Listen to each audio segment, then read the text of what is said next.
Hey everybody, welcome back for episode 9 of Space Problems. I'm Derek. And I'm Ben. And we're joined again by our special guest, Chris. How you doing, everybody? And we're here to follow up on our last episode where we talked about our predictions for episode 8 of Star Wars: The Last Jedi. Now that we've all three seen the movie, or just a quick side note, our friend Ian joined us on the last panel. He was not able to make it for this recording, but we will get his thoughts on our next podcast. We promise everybody's going to get their fair shake. So, in the meantime, let's go ahead and sound off on what we thought of The Last Jedi.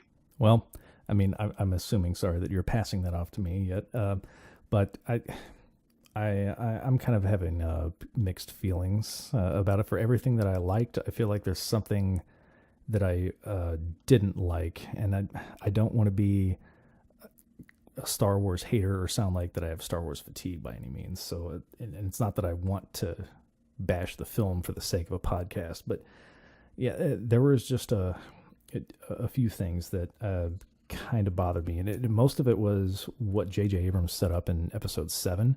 I just feel like a few things went to the wayside here in Episode 8 that he just kind of threw out the window. Yeah, I'd agree with you there.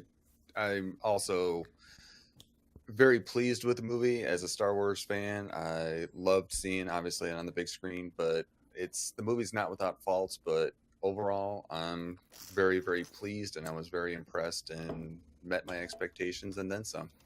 Yeah, Derek, what do you? I'm curious on your thoughts now. I'm kind of in your boat. I was very 50-50 on the movie. If I had to say so, though, I think I would be leaning a little bit more towards the negative. I love Star Wars. I applaud a lot of the things that they were trying to do in this movie. They went out of their way to try to do new things and different things, and I love that about it. But it's for every positive thing I have, there's an equally negative thing I have, and it just left me feeling very conflicted on a lot of the choices made in the movie.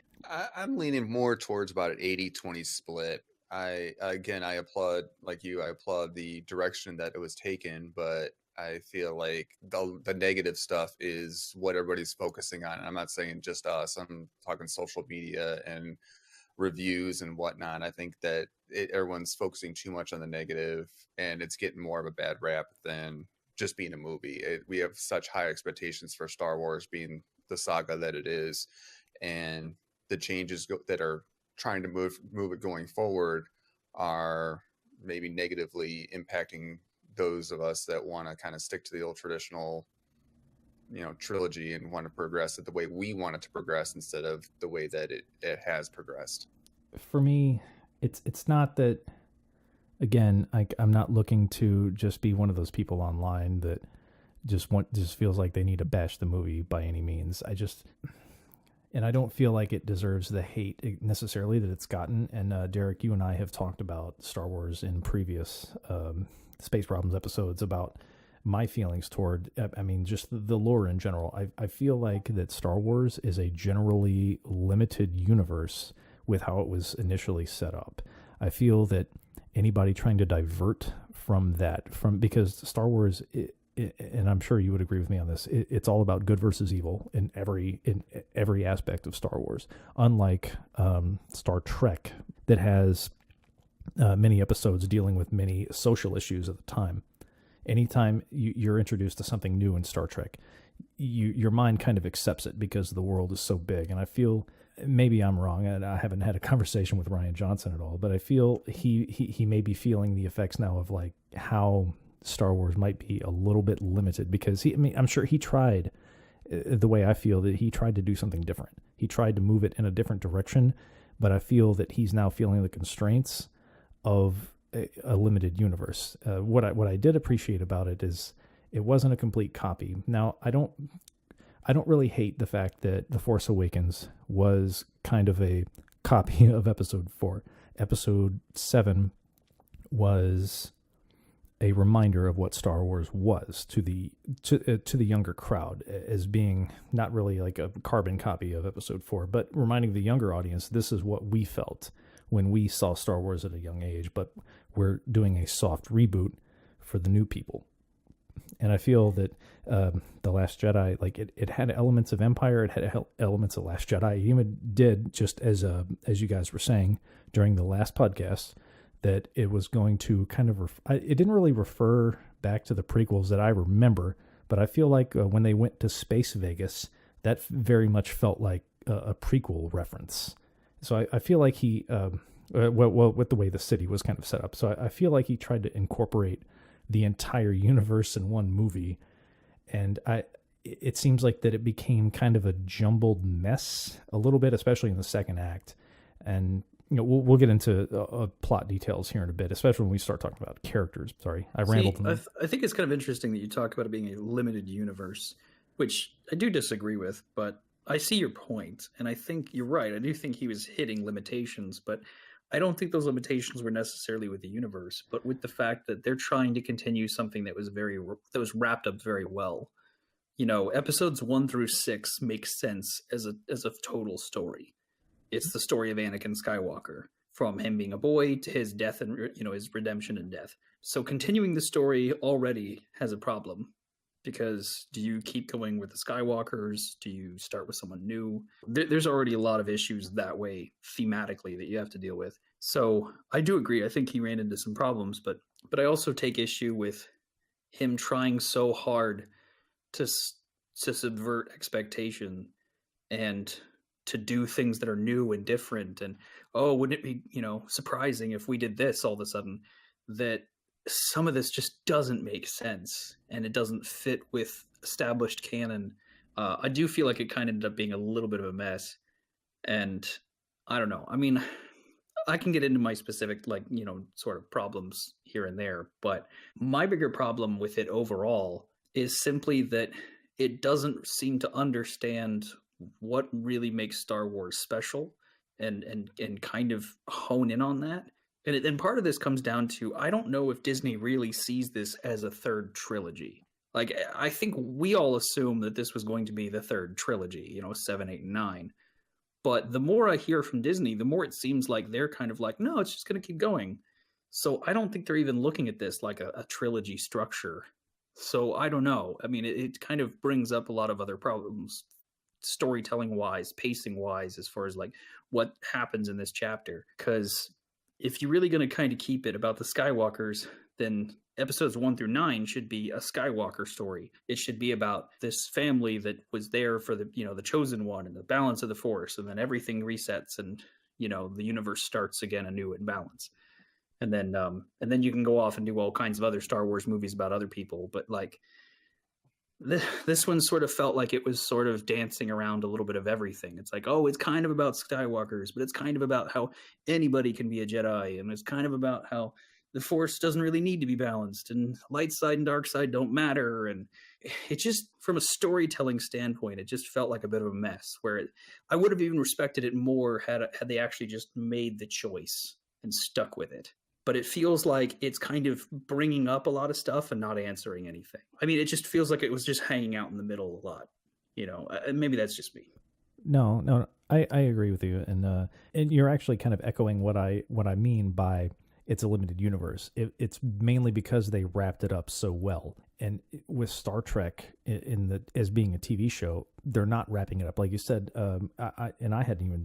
I didn't even consider this, that Disney isn't thinking about this as another trilogy, because even after 7, 8, and 9, they're talking about, a new trilogy. So I keep thinking that they keep thinking in threes, but I never even thought about that until you mentioned it, that they might not even be thinking of this as a trilogy, and that it's going to just kind of keep going. But yeah, that's initially my thoughts of what I mean by being a limited universe. You can expand on it, but it was wrapped up so well that anything you introduce outside of what was wrapped up, people kind of have this disconnect of going, no, that's not what I remember. And you do have to be kind of careful with what you introduce, because Star Wars fans, just like hardcore fans of any genre, are going to be protective of their beloved franchise. Chris, what do you have anything to add here?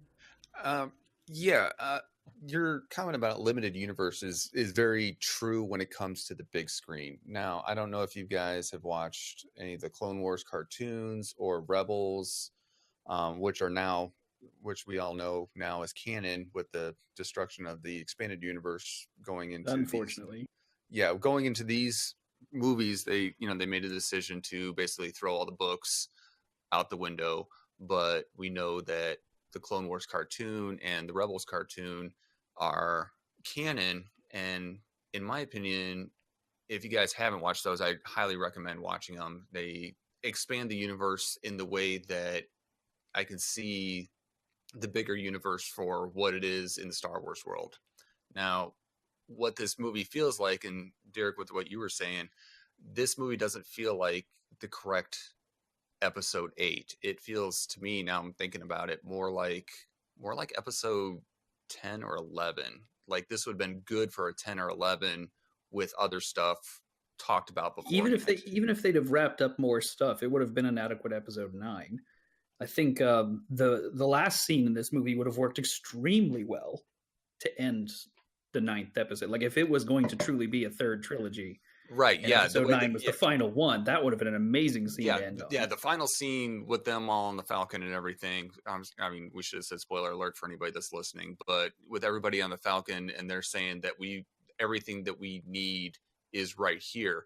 That would have been great for wrapping up a trilogy. That would have been like, hey, true, but I was actually referring to the boy with the Force. Oh, you're talking the Broom Boy. Yeah, I mean, it gives that image gives hope and direction to any trilogy they want to do past this. There's your possible 10, 11, and 12 right there. Right, and I was just saying, I think that works so much better to wrap up the whole 1 through 9, because it's like, if everything's settled and everything is, the dust clears and all that other stuff, and then you have this scene that mirrors Luke on Tatooine looking at the binary sunset and saying like, here's the future, here's the possibility, and leading into whatever comes next. And actually, if you think about it, now that I'm thinking about it, the 3 final scenes, if you want to count them that way, all work for that too. Luke's looking out at the sun and then obviously disappearing. The shot on the Falcon with the last of the Resistance all being on the Falcon, and then the Broom Boy. All 3 of those are perfect wraps to a story. But which is one of the reasons we know we have another episode. And this is one of my big problems with this movie, is the fact that like I tend to look at things from a storytelling perspective. I'm a storyteller first and foremost. And for me, from just a strict plot structure standpoint, this movie felt all over the place, and I didn't really know what it was trying to do, because on the one hand, it feels like it's trying to wrap up this really big thing, but there's nothing it's really wrapping up, and there was pacing issues too, but we'll get into that later. But I mean, what would you have said that if we had broken the movie into two pieces and maybe expanded everything up to the Cato Bright, the casino, kind of ending it just shortly after there, and then the whole third act of episode 8 expanding that into an episode 9 and finishing the way we finished at the end of episode 9. I think that would have made a much better setup. I think that would have worked. But I think honestly, even the entire climax of the movie with them on the planet made of salt with the walkers and everything else, like even that didn't feel like it should have been in the movie. Like in this movie, it feels like it should be later. Right. Yeah. The battle on Crate would have been a great third act of episode 9. Particularly because they're down to like a handful of rebels. I mean, there's like less than 20 at that point. Yeah, we're down to like 20, and you're talking the end. You're talking the very bare bones of the Resistance. It's like now it's like, okay, you end episode 9 with that one.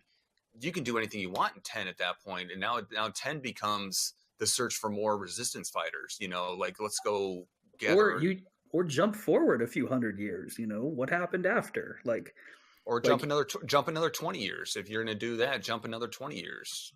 That would answer a lot of character questions, one in particular. And then now we're 20 years, even 10 years later. We're now 10 years later, and you've got Poe and Finn leading the Resistance now. Right.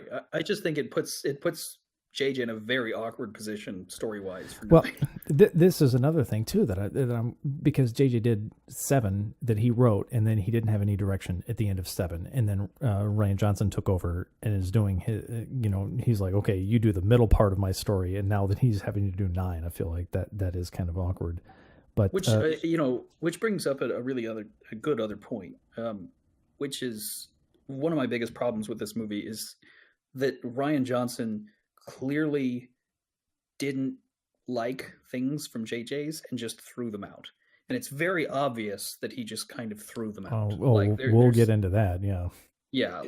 Okay. So the basic underlying thing is that, okay, you look at the prequels and you look at the original 4, 5, and 6 and all that was all George Lucas's story. He had the story for all of it. Yes, had different directors for a couple of them, but it was all his story. Now you're talking 3 movies now with 2 different directors and storyboards. It's, JJ's got episode 7. Now Ryan Johnson's got episode 8. And we're going back to, who's writing the main story. It's 3 different storytellers, essentially, instead of one story broken into 3 parts. They need a Kevin Feige. They need someone like that from Marvel, Right. You need an overall story director, and they don't have one, and it shows. Right. But I'm curious now, earlier this week, that JJ's already pitched the story for episode 9 to Disney. He's already got at least a good, story for episode 9. He'd already pitched it to Disney earlier this week. Well, hopefully it corrects a few things. But I mean, it corrects. Okay, maybe you guys can shed some light on this. Do you think that, to me, what I felt like the overall theme of the movie was leave the past behind? Do you guys agree with that? I would agree with that. Yeah, I'd agree with that. He's trying to usher in a new Star Wars for a new generation of either films and fans. We're talking fans now of the Star Wars generation that even if you were 5 years old when the first episode, when episode 4 came out, you're talking people that were born, early 70s, people that are 40 something years old. Right. And as I'm watching the movie, and I'm kind of thinking this in my head, okay, it seems like you're trying to come up with this this message of this movie of, okay, we need to leave the past behind. But as I'm watching it, I swear that they were referring to the Resistance as the rebellion during this. And yeah, and so this whole time I'm like, okay, your whole message is leave the past behind, but now I feel like we're still talking about the Empire and the rebels again. And both of the new movies are heavily steeped in nostalgia. I mean, even the designs of everything are basically just 4, 5, and 6 all over again. I mean, an X-Wing and a TIE Fighter look almost identical. I mean, there's been very little change design-wise to any of it, between the 2 trilogies. True, and this is my confusion with this one, because if you're talking about leaving the past behind, that I'm not seeing a whole lot of that. Correct. I agree. Yeah, I agree. Yeah, I will agree with you on that one. I'll give you that one for sure.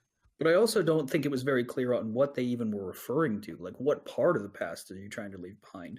Again, What's yeah, okay right. and what isn't?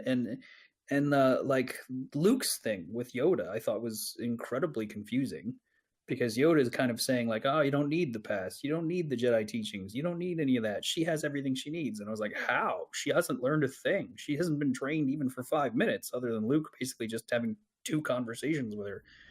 Hey, to be fair, she can beat the shit out of Kylo Ren without any lightsaber training. But that's also hark back to Empire with Luke training with Yoda. Like I said in the last episode. But he trained with Yoda. Yoda actually trained him for less than a week, though. In his time on Dagobah is less than a week. He doesn't have any formal Jedi training. That's part of the reason why he failed Kylo Ren or failed Ben and everything like that, because he really had to figure out on his own all this stuff, and now he's got a new one and everything. So yeah, her training with Luke for 3 lessons is not a whole lot more than what Luke trained with Yoda. I mean, his stamina. It really didn't feel like it at all, because I mean, Luke trained with Ben Kenobi also, and granted, not for long there either, but it just. I think I just have a big problem with the fact that like Rey just suddenly. Luke at least felt like he was gradually getting better. He was gradually learning more. He struggled to a fault. Yeah, to his own Yeah, fault. And I mean, but he got his line before he leaves Dagobah is like, he feels the force, and then Obi-Wan comes in, but you can't control it. And it's like, yeah, you're right, but I'm going to go do it anyway. He's headstrong. He's just as headstrong as Ben has been the whole entire time. well, I agree. I'm just saying, like for me, Ray, I okay. Maybe I can save some of this for when we start talking character specific. But I defended her with a lot of people when they said she was a Mary Sue in the first movie. But I got to be honest, this movie she really felt like a Mary Sue to me. Like Yeah, it was. there's a lot of that going around. Yeah, there's a lot of opinion that will back you up on that one. Yeah, and not only to that, but like, okay, she is a Mary Sue, but that could have been. I feel personally, so this is my opinion, that I feel like that could have been explained with her parents, but then they also threw that away. True. I Well, mean, or you could have even just had like people helping her through the force or something. I mean, there's a lot of ways you could have explained it. Just try, just give us something, But Yep. just the idea that suddenly she's super powerful for no reason, and All right. just super good at everything. It's just It's you know, it's almost like the Anakin effect. Like when we first meet Anakin, you got this boy that's very, very super and high, in the Force and everything, but with no training. Now we've come across 30 something years later, 40 years later almost, and here's another one. It's like, does this kind of quality Force sensitive user come about once every 40 years or something? Is this a trend that might be going on, or well, but why I sort of took issue with how they portrayed Anakin being such a powerful Force user in the prequels anyway. But that was just a problem of poor filmmaking because they kept telling us how strong and powerful Anakin was, but we never really get to see it. And that was the same with with Obi-Wan and Qui-Gon. You kept hearing about how good friends they were, but you never got to really see it either. correct? Yeah. That's a big problem with the prequels in general. I mean, the prequels had a lot of really good ideas, just poor follow through.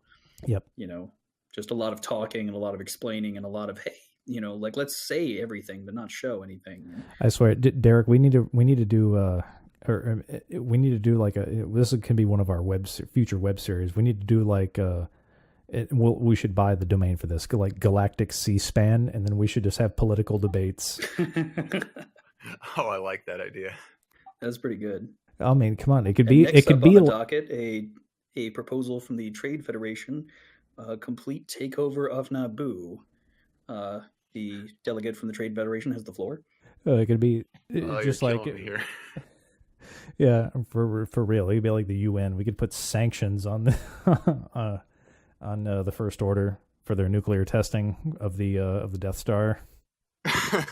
Oh my gosh, this has unlimited possibilities. Yeah, no, sorry. Okay, all right. Before we get into too much of that, okay, let's put some structure into this. 25 minutes into the podcast.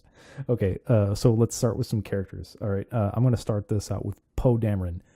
Derek, hang on. Before we get into all this, okay. I did want to make one point about characters in general. Okay, he's done. We're going to get into Poe. No, okay, go ahead. Sorry. This is a problem I'm having with that I've actually noticed in all the Disney movies, not just this, but especially like Marvel going on past Phase 2, and a lot of modern movies in general. I just feel like it was really particularly noticeable in this one, which is in more modern movies, they seem to be ignoring character development in favor of jokes and kind of quippy moments.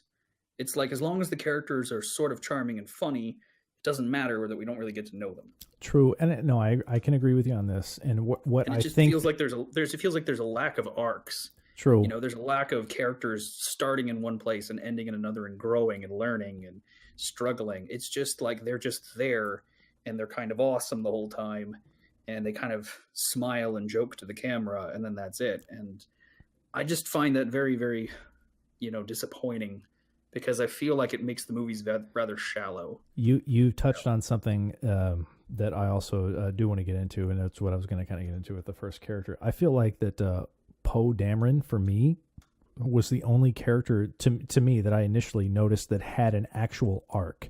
Everybody else, it just seems like they didn't learn anything. And I made this kind of joke at the end of the movie when I left. I just feel like it should have been kind of like Star Wars. Nobody learns anything except for Poe. Yeah, you got a point. Yeah, I mean, That's very true, and I will agree to a point. I mean, if you look at all the 5 or 6 main characters of this movie, Poe really is the only one that has a complete story arc within the movie itself. I mean, Right. a And lot of the other characters are probably arcing through the movies. Like, we may not see the final arc, the final waypoint of the arc until episode 9 for some of these characters. But even in episode 7, he had a complete arc to his story. As limited as it was, he's the most complete character I think that they've brought in for these new movies. I agree. And it's kind of sad because he's, largely more meant to be more of a background character. But I felt like even him, I do agree. I think he's the only one that has a semblance of an arc.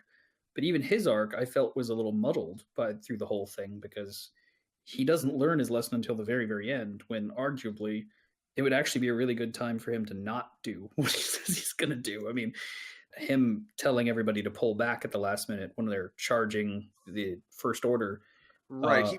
But he does kind of learn, because he's the one that kind of, when Finn wants to go out and help Luke, when Luke's going out by himself, he's the one that's like, no, wait, let's see what happens here. Right. And that part I will give him. I'll give him that part, as that's a good learning experience. But when he told everybody to pull back, it was too dangerous with all of them charging forward with the First Order, I thought, well, this is kind of dumb. You're sort of already committed. I mean, you guys are already out there. You already knew you didn't have a chance. This is all about buying time. You're at your last stand. You've got nothing else to go. Why not keep going forward? Exactly. And I just kept thinking, this is all about buying time for the rebels to get back up or escape or something. So I just thought that was kind of a weird moment for him to suddenly be like, you know what, she's right, I should call a retreat. I will give a couple other characters some minor credit for some very, you could kind of say they have an arc, but you're really stretching. But I felt great about Poe. I thought he was one of the stronger parts of the movie. The actor's still killing it. Poe is a really good and interesting, charismatic character from the beginning. I did think that the joke at the beginning with him talking to the general was a little much. Was it too over the top for you? I think it just went too long. Yeah, no. I'm 100%. I'm 100% behind Derek, because I loved the joke. I just feel like it was. It should have been only on the screen for like 10 to 15 seconds. It didn't need to go on for like a minute. It harks back to the old thing about telling a joke. When you have to explain why the joke's funny, you've killed the joke. And that's what, by keep on going with it, you've essentially explaining why it's funny, you've killed the joke. Well, I also think it kind of confuses tone, because if you do it, like, if you have him do his thing the first time where he's like, okay, I'll hold or something, that could confuse the general. But when he keeps going with his shtick, I feel like in a real serious situation, the general would just stop talking to him. Right. And having him get frustrated and play along feels more like comedy, like overtly comedy. Overtly comedy. But granted, he was trying to stall for time. We noticed that like right afterwards. Granted, he was trying to stall for time, but it still was a little too much. I just felt like that was one of the jokes that just didn't quite work. And it was only because they just played it too long. I liked it at first, but then it overstayed its welcome. But I think Poe is great through most of the movie.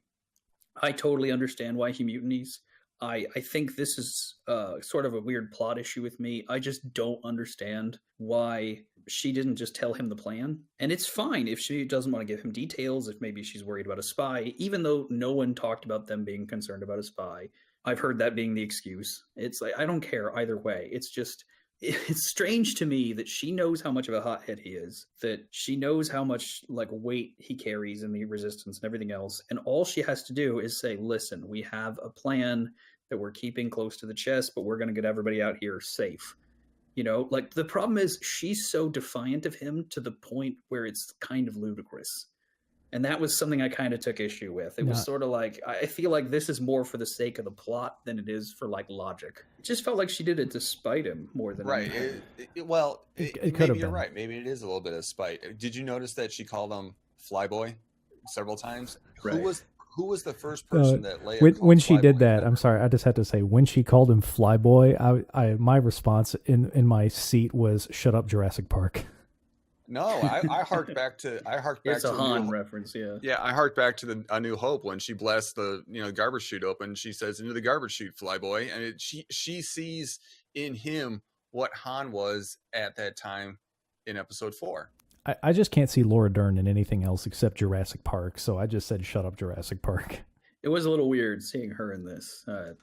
But again, like I said, that's my issue is more just it felt like it was something they were doing just so that they could have it as a plot point and not something that felt organic. True. But overall, I think Poe was handled very well. I think he's one of the stronger points of the movie. I think all of his decisions make a lot of sense. I don't think the reasons behind him doing that, like for instance, her not telling him, I think those are questionable, but like his reactions to everything, I think feel incredibly natural. I like that he learns his lesson. I really love how he ties it all together at the end and gets everybody out safe. No, I think he was great. He was my favorite character, probably of the whole thing. But anyways, are we done? Anybody have anything else to add with Poe? No, I'm gonna agree with what you said, Derek. I think that he's the one that when we get back to episode 9, now that we know with the passing of Carrie Fisher, he's gonna be in a place where he's gonna be out of the TIE fighter seat. I think he's gonna probably be more in command. He's gonna be one of the generals going forward. I don't think he's going to be on the front lines. He's going to be the one making decisions to maybe a point where it's a fault, like where he wants to get more involved, but it's going to be more important for him to be in the general's position. I think that that's going to kind of complete his arc when we get back with episode 9. But everything that you've said is point on and perfect with his assessment of his character. Okay, so we've covered Poe here. What about, as you mentioned, what about Leia? So what does everybody think of Leia in this film? Chris, let's start with you this time. Can I bring up the obvious one? Oh, I think everybody expects you to. I'm about to sing a song, but we'll just go. All right. Maybe this is just the trend of movies currently. I'm thinking like the big three trilogy, or not 3 trilogies, but series out there right now are DC, Marvel, and Star Wars as far as movies currently out there. And with the scene of Leia getting blown out of the bridge into space, freezing, and then using her force powers, which really good a chance to see it for the first time, to pull herself back in, was too much like Superman in space frozen, and even to the point of Guardians of the Galaxy with Star-Lord rescuing Gamora, like bringing her back in and freezing. Well, it was speaking of, I felt like it was a repeat of a repeat of a repeat. And well, I think it speaking of Guardians, because I'm glad you brought that up, because when she was doing that, I immediately heard her say, "I'm Mary Poppins, y'all." That's exactly, hence the picture I sent to you guys. It was an incredible scene that could have been handled so much differently. The way I thought about this all day today when I was at work, I was like, how do we fix that scene to make it more realistic or believable? If that bridge had blown apart and she had stood fast, put her hand out, and was able to force draw back in all of the pieces to the bridge and put it back together whole, that would have been more powerful use of her force and would have been a more of a believable aspect than blowing her into space and then having her come back in. Right. If she does that, uses her force powers to draw back in the pieces of the bridge to bring it back together and then collapses into the coma right afterwards, way more believable than shooting her into space and then her Supermaning back in. Her Mary Poppins and back in. But no, or even just something as simple as her putting, the explanation people say, the force bubble. Even if she'd put her hand out and struggled really hard when everything's blowing up around her and she's struggling very hard to hold on and stay there. And then once the vacuum is kind of cleared, they struggle to put a shield up. Yep.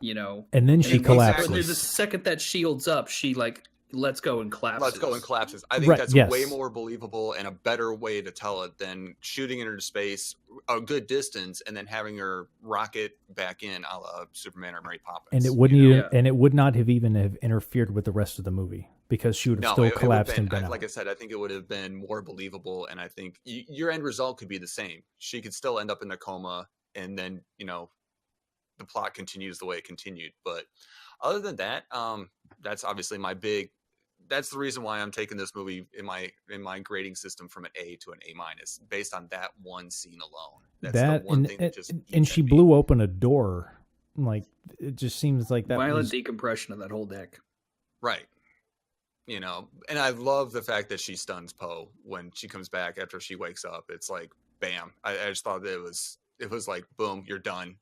Stop acting like a child. Yeah, boom, this is still my show. Yeah, it seemed his mutiny didn't last long, and that was one of the most mutinies don't. Well, no, it's one of the other few things that just didn't last that long, or it didn't go anywhere. It's like his mutiny didn't go anywhere, and then the whole thing with Finn and Rose, like that mission didn't go anywhere. That makes sense. The problem is that none of those storylines have enough time to give them gravity, but they're also too long. I mean, like they're too long for what they are, but they're not long enough to matter. Right, and that's back to what I was saying. It's like we could have cut the movie in half, developed more of it, and then split the other half into episode 9. I think that it's the whole, 10 gallons of whatever into a 5-gallon bucket. You don't get all of it, but you get pieces of it, to kind of create a whole, and you end up with a jumbled mess. Yeah, I agree. And I'll let you finish with Leia, but I did want to chime in real quick about the Mary Poppins moment. Go for it. For me, that was almost equivalent to the nuking the fridge thing. I mean, that was so over the top. Agreed. And outside of everything, it's asking way too much of my suspension of disbelief. I know this is Star Wars. I know there's essentially magic in Star Wars with the Force, but it's so far outside of anything that has been shown that the Force could be capable of, that she's capable of. Just the simple physics of it are so crazy with how many ways she could have died just, by going, just by being where she was. Yeah. I thought that was how they were going to get rid of her. I really thought so too. When I saw that, I was like, wait a minute. Is this it? Is this the end of her storyline? I was like, is she dead? Yeah, I was like, no. I actually thought it might have been a really poetic way for her to go because she went out commanding the ship. Agreed. Yeah. I was like, okay, if that's the way. And I was like, I kind of looked at like my phone and around that. I'm like, we're only half hour into the movie? And I'm like, really? Everything we've seen, and we're going to kill her off in the first half hour? Right. And this is where, like, that scene would have been fine for me at the end of the movie, but at the beginning, I was like, so everybody was like, oh, she finished recording all of her, or, shooting all of her scenes, so she's done. And I'm like, well, she was done pretty fucking early then. I think that was my initial reaction when she got sucked out. Then when they started focusing on her in space, and you saw her eyes kind of sort of move, and then fingers, and I was like, oh. And then when her hand moved, it's like, okay, yeah, she's not dead.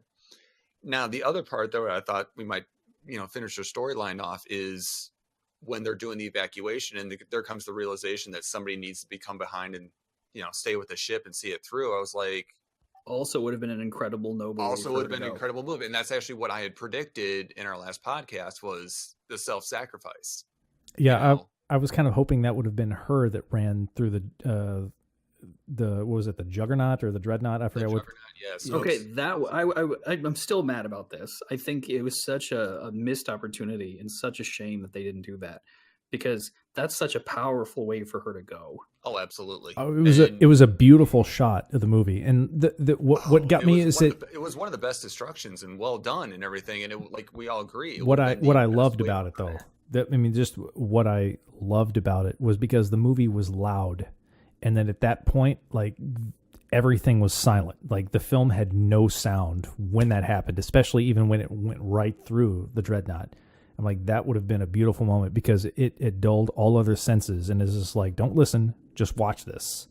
And that would have been a great moment. Them just wasting it on a character that we barely know, that, has only been in this movie just for this movie, and we haven't spent any time with her. We have no reason to like her other than that Leia likes her. It just feels like a missed opportunity.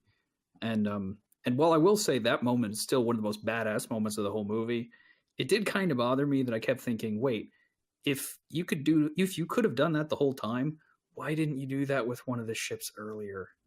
Yeah, that would have saved more lives. It was a last ditch effort. I mean, they literally just let those ships fall and die. But if you know that your ship is already out of gas, you've evacuated it, it's about to get blown out of the sky, just turn it around at light speed. Well, could the medical ship have done that before it died? But this is saying. Yeah, but this goes back to what Leia didn't tell Poe, they hadn't gotten to Crate yet. They hadn't gotten within range, you know. I mean, other than we could have just sent, you know, we could have gotten everybody off of one of the other ships and sent it through it, but they hadn't got to Crate yet. Well, true, but But if they you're specifically piloting, said that medical ship had been evacuated. yeah, and That's one of the there lines was of one, dialogue there in was it. still one pilot. Exactly. There was still one pilot on that ship, and if he knew he was about to run out and going to die anyway, I personally would have turned around and done that. Oh, absolutely, without question. So I feel like that was another like small missed opportunity there, but Leia overall, I mean, character-wise, minus the problems that we've already had, I feel like we're focusing on the negative stuff that we want to change, as most fans do and everything. But Leia overall, underused, but used in the correct way, especially in the end. Her final scene with Luke was perfect. I thought that the passing of the Sabak dice from Luke to Leia was an absolute brilliant thing. I think that the moment would have had a lot more impact had we had more history with those dice. But yeah, overall, I think that scene was beautiful. I mean, I think the dice are an Easter egg. I mean, it's one of those that you kind of makes you want to dive into more of what they represent, and when you do know, it's a good story. The power. I have a feeling they're going to make a big deal about it in the Han movie. The power of that scene, to me, is in seeing just Luke and Leia sitting together in a very much later in their lives, and just sitting together. And then when he puts the dice in her hand, you know, like that was what Star Wars fans wanted to see. Right, because remember, Luke never knew what happened to Han until Rey shows up and tells him, and then it's like, okay, and then he goes on the Falcon. It's like, okay, this is. I never got a chance to say goodbye to him. So my way of saying goodbye to him is helping Leia remember that he got us to where we're at, or he helped get us to where we're at. And I'm never going to forget him. That was one of my favorite scenes actually of the movie, is when he goes on the Falcon and then turns it on in the cockpit, and like his reaction. Like that was awesome. Because think about it, the last time he was on the Falcon was at the end of Empire. Yeah, maybe. Is that right? Because I don't think he's on the Falcon in Return of the Jedi. No, he's in an X-wing, and then he's on the Imperial, shuttle. the Imperial shuttle. Yeah. Yep. So I think it was absolutely perfect. Yeah, it was great, and there was a lot of echoes of both Empire and Jedi, but we'll get into that here in a bit. But you guys have anything else to say about Leia? Are we ready to move on to the next character on my list? No, I agree with everything you said about Leia. I think she was handled beautifully for the most part. Like I said, underused, and I think they missed a good opportunity to have her go out on a very high note. But they had some great shots. I still think that it's some great work from her. I think Carrie Fisher did an amazing job. I think they did a great job with her. Okay, so let's move on to the next character then. All right, I'm gonna go. I'm gonna go to the next character as a very minor character, so we can just skip over this real quick. C-3PO does not have a red arm. Okay. Yes. Another skipped thing. Is there a question there? Yes, and another skipped thing. Like what happened to that? And that was another. Take that one. Well, I mean, I don't think this is an official explanation or anything, but I really just think it was something where he just got it repaired. The only reason they even made a point of his red arm in 7 is actually to set up a expanded universe story that they did in video games and comics and some other stuff, where basically it had C-3PO going on this whole side adventure and learning lessons, and the red arm came from a robot that sacrificed himself so that the other droids could get out of there okay. So I really think the entire purpose of the red arm in 7 was solely for that expanded universe story. And for this one, they were just like, he got it fixed. Well, that's exactly. I actually read a story where that's the actual explanation. It's like, okay, yes, he's been repaired. He's got, quote unquote, his arm back. And the whole reason why he had the red arm was to basically be a character development point that never gets expanded on the big screen. Yeah, and that, okay. And thank you for saying specifically that what is not expanded upon on the big screen. I'm only looking at this from a film perspective and a film fan more than a Star Wars fan. So that was never explained to me. And even just a sentence or some kind of explanation of like, hey, you got your arm you had your arm back. Like, what happened? And it goes to the same when I watched Rogue One, and when Darth Vader just turned around and choked a guy, and there was no explanation of the Force in that movie. Now, if that movie is a prequel to 4, 5, and 6, but you're not going to explain the Force, because there's a lot of people our age that have kids. Know the Force. Well, that have kids, and then they're like, and these parents would be like, okay, you don't need to watch 1, 2, and 3. Start with this one, and then they start with Rogue One, and then have no explanation of how is he able to choke him from a distance. And I feel like there should have been more. I mean, I know you have Donnie Young like saying, I'm one with the Force is one with me, or whatever, and that he uses the Force as a blind man to fight, but I just feel like that should have been explained with a quick sentence. So what you need for 3PO is that you needed just a quick shot of him on the deck somewhere of the ship, getting his new arm put on, and then that's it. That's somebody saying something in that regards of, hey, I see you got your arm back, or something to that effect. Like, right. It needs to be. You needed some acknowledgement of it in one way or the other. Okay, yeah. I kind of feel very mixed about this, because on the one hand, I do think that there is a certain amount of inherent knowledge that just needs to be assumed that you've experienced something else from Star Wars. I think that's not an unreasonable expectation, especially with like sequels or something. Like they do inherently work under the assumption that you've seen other movies. So I'm with you on that regard.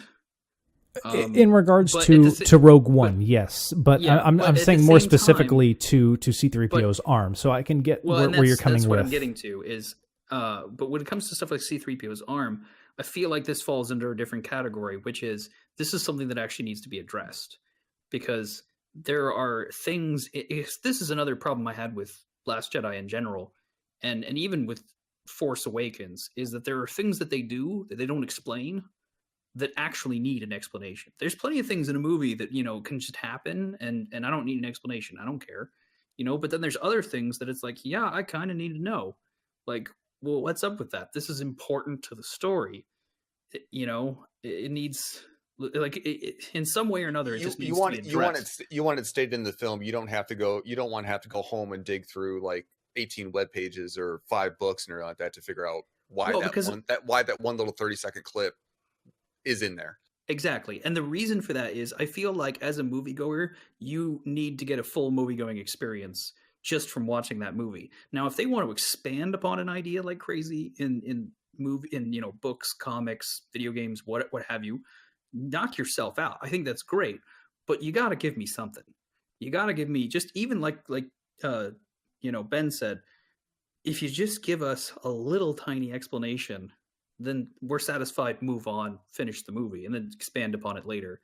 But to not get anything just makes me feel, cheated. Cheated. Thank you. I was just going to say that. Yeah. No, and that's, minor thing. That's what I wanted to bring up with C-3PO. See, I said a minor character, and you said, and this delved into a bigger subject. But anyway, shake up the bag of characters and pull out another one. All right. Well, C-3PO was fine. Okay, I'm going to mention 2 and 1 because I think that they need to be discussed together, and that's Rey and Kylo. Oh man. Okay. Yeah, everybody's just kind of like, oh Jesus, all right, we have to delve into this. Yeah, Derek, you pick one, I'll drink the other one, and we'll go from there. Oh, I don't even know which is going to be worse, because you know what the next set pair is too. All right, I'm thinking of a number between 1 and 5. Pick a number. No, it's okay. I'll take this one. All right, a couple things I got to mention just right offhand. Again, with that whole, I think there were some elements that Ryan Johnson. I keep wanting to say it's his name spelled weird. So you keep wanting to say like Ryan. Yeah, like it's Ryan. I got to keep catching myself. But I really feel like there's a lot of elements from 7 that he was just like, nope. Like the helmet. Like I felt like the helmet was just him being like, nope, helmet's stupid. Lose the helmet. So we're just done with it in the first few seconds. We talked about that, and again, I called that one too. Yeah, and I think that's unfortunately rampant through Rey and Kylo's storyline. Is there's a lot of like trying to rework them, in this, which feels weird because of what we've just watched with 7. In particular, it felt like they were really going for some sort of like subtle romantic side plot with them. That's where I thought it was headed. You got this weird vibe. No, you're not the only one. I'm like, okay, they're gonna rule the galaxy as husband and wife. Yeah, like, I was really getting that weird vibe, especially with the obligatory shirtless scene. No, but even I got an erection. Reasons for that one too. We're not gonna cover that here. Well, first of all, we should talk about the concept of fan service in a whole nother podcast. Well, what really did bother me about him destroying his helmet, first off, because after he lost the helmet, like he just lost that presence for me, and then it's like, okay, he went from Kylo Ren to Darth Millennial. Yeah, I agree, and that's one of the reasons I was bringing it up, is because a big problem I have with Kylo Ren losing the helmet is because the helmet was a really good metaphor for his struggle with the dark side. In 7, Kylo Ren's motivations and his goals and everything are very clear. I will finish what you started. He wants to be his grandfather. He wants to be Darth Vader. Snoke has somehow convinced him that Darth Vader was in the right, that's the way to go, and Kylo wants to live up to that. But he's conflicted with his light side. The times he takes the helmet off, show his conflicted nature. He leaves taking the helmet off him leaves him vulnerable to the light side. Exactly. And, he took it off to talk to Han. He took it off to talk to Rey. But at the same time, whenever he puts it on, he's very clearly dark side. See, and what you brought up in episode 7, when he's interrogating Poe, he leaves it on the whole time. He is 100% badass. Right. Ripping into Poe. But then, like you said, when he's interrogating Rey, he takes it off. And from a storytelling perspective, I love that. I love that you see the conflicting sides, and the conflicting sides are represented by the mask and not the mask. Yeah, and I thought that was brilliant. I couldn't wait to see that explored more in this one, especially because now that he's scarred, I liked the idea that we were working towards him permanently wearing the mask, and maybe the mask changing and modifying or something. But to just lose it, I was like, oh, okay, all right. Lose it in a fit of rage. We're done with that. Especially because Snoke, that line from Snoke where he's just like, lose that ridiculous mask, felt incredibly out of character because he used the story of Vader to control Kylo. He used his legacy to control Kylo. He knows that mask is his attempt to be like Vader. So it just felt really weird to have him just be like, no, lose it. It's stupid. He's like, okay, Snoke thinks it looks stupid, so I'm going to smash it. Am I the only one that thinks Snoke's just a big bully in this whole story? He has done nothing. Oh, we gotta talk about Snoke separately. There's Snoke's on the list. Don't worry. But my problem here is that what they did with Kylo in particular is they took away his purpose. They took away his character's direction. This comes down to that lack of character arc, because at the end of 7, they said he needs to come back and finish his Sith training, which I thought was going to be really cool because they could have mirrored him and Rey training in light side and dark side. And I was actually even okay with the idea of them communicating through the Force. I thought that was kind of an interesting idea, that they were linked. I loved that. Trying to push and pull each other back and forth. I thought that was actually really dynamic and good choice. But he doesn't train in the dark side. She doesn't really train in the light side. He doesn't really seem to be that conflicted. I never really got a back and forth from him almost at all. He seems to kill Snoke more because he's upset that he was making him look bad in front of his girl. Right.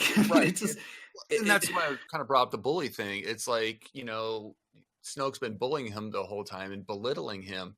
And now he's just like, you know what? I've had enough of you. You're now picking on the person that I think I could rule the galaxy with. I'm going to take you out. But it doesn't feel like he feels ready to be a Sith Lord. Doesn't feel like he even wants it or is ready for it. Well, and again, he suddenly just feels very aimless, where it's like, I don't really know what his motivation is. I don't know what he wants. I don't know what he's going for, because he's like, hey, let it all burn. Right. And I don't think he knows. On the one hand, he says, let it all burn, but then he's like, hey, we can rule the galaxy together. And it's like, well, right. Which is it? That also mirrors what Vader was saying to Luke. And he wants to be, I think he still wants to be Vader-esque or Vader-like, but he doesn't know the right way to go about it. He's been trying to learn and trying to train and everything, but what my takeaway was is that he's just tired of being bullied. He's not able to do it in his own way. All this could have been avoided if there was just better explanation or better storytelling, because right now it just felt incredibly muddled. I was like, I'm not really sure what exactly he wants. He sort of seems like he still wants to rule the galaxy, but there's no clear definition of it. Yeah. There's no no drive to it. The impression that I got is that he was just tired, as you said, of being belittled, and he just like kind of reached a boiling point and then saw an opportunity and then used the kind of thing that I liked. He used him turning his lightsaber with his wrists versus him using the Force to turn the other lightsaber on the table, so to hide it behind Snoke, that he could tell his feelings. And I'm like, okay, I like this part, but I was like, are you really a well executed? Yeah, but the manipulation of it was cool. Beautiful. Yeah, but I was like, are you really going to kill Snoke off this early? No way. And then it happened, and I'm like, well, guess I did. Yeah, and I got thoughts on that, but we'll talk about it during the Snoke thing. But I guess my biggest problem is I feel like there's just a lack of what does he even want? What is his motivations? Where is he going as a character? How did he get these powers? Who is he? How did he come to power? I really feel like he's very Sith at this point. And that's a huge problem I had in this movie with him and Rey, is the fact that this movie seems like it really wants to get away from light side, dark side. Like it seems to want to kind of entertain this notion that the Force is sort of both and everything's okay. And it's all kind of like a gray thing. They did. And that really bothers me, because that actually ruins Star Wars. They did. And this is where I'm going to bring up when they were talking about who was selling weapons to who. And then they saw that the arms dealers were also selling to the Resistance. So this was being mirrored again. And they were like, well, who's right and who's wrong? And then that's where I kind of thought, oh, are they going to go with the Gray Jedi? Because obviously they have these arms dealers in this rich part that are they're playing both sides, and are they going to explore that on this whole with the Force? Big thing that I think that unfortunately in this day and age and everything, it's modern thinking of current events and that playing into plot development issues. It's like, hey, we're able to touch on certain things that are going on in the real world of the moviegoers into this. We're going to plant these seeds in it's a little bit of political manipulation. I agree. But the problem I have with this is I don't mind talking about a little bit of moral gray stuff when it comes to just the people of the universe. But the Force needs to be light side and dark side. Because absolutely, at the end of the day, this is a space opera, and it's a morality play. And it's all about good versus evil. And when you suddenly say, well, there isn't really good and there really isn't evil, then there's no point to anything. Sith and the Jedi don't matter. None of the conflict matters. We might as well just pack up what have we been doing for the first 7 movies? Like, we might as well just pack up and go home. So I think that whole concept is really stupid to me. And I almost would have respected the movie more had it actually just embraced it and gone with it. But it plays in the middle, where it doesn't really commit at all. And it bothers me so deeply because, like, Rey is a perfect example of this. Like, at first, she's very clearly like, I'm light side, I'm here with Luke. And then she's sort of like enticed by the dark side. Luke has this whole moment of like, you didn't even try to stop yourself. I wasn't afraid of it then, but I am now. And then she gets all mad that he won't keep training her. So then she literally does just like go be like, fine, I'll just play around in the dark side. Who cares? Well, since he won't train me. I think it comes across that way, but I don't know. Like you said, I think it comes across that way, but I don't really think that she wants to go to the dark side that much. She went down into the pit to discover what was down there and find out. Well, she did say she was looking for answers for her parents, and she thought maybe I could get it. But that's still a problem because it just feels so flippant. Right, exactly. But she goes and she tells Luke that she's going to go to Ben to try to turn him to the light side. I don't think she intends to go to Snoke and Ben / Rey and everything to join them. I think she states it pretty clear that she's going to try to change him, a la Luke trying to go and find Vader and sense the good in him and bring it out. Right, and I totally agree. I that part is very clear. What I'm saying is when she does that stuff on the island, Like that just felt very like, oh, I guess she doesn't really care that much about light side or dark side. And then she goes to the dark side, is all disappointed it doesn't give her answers. That scene was a real waste of time. And then It is, but it isn't. It harps back to Luke going to the cave, and when but she isn't tested. That's the key difference. Luke goes to the cave and gets tested, and she's fails. never tested. Yeah. She is not tested. It is literally just a special effect where it's like, oh, cool, here's a mirror. That's it. Nothing. There's no story happening in that scene. That's why it's a waste. No, I'm sorry. That part really bothered me in the movie.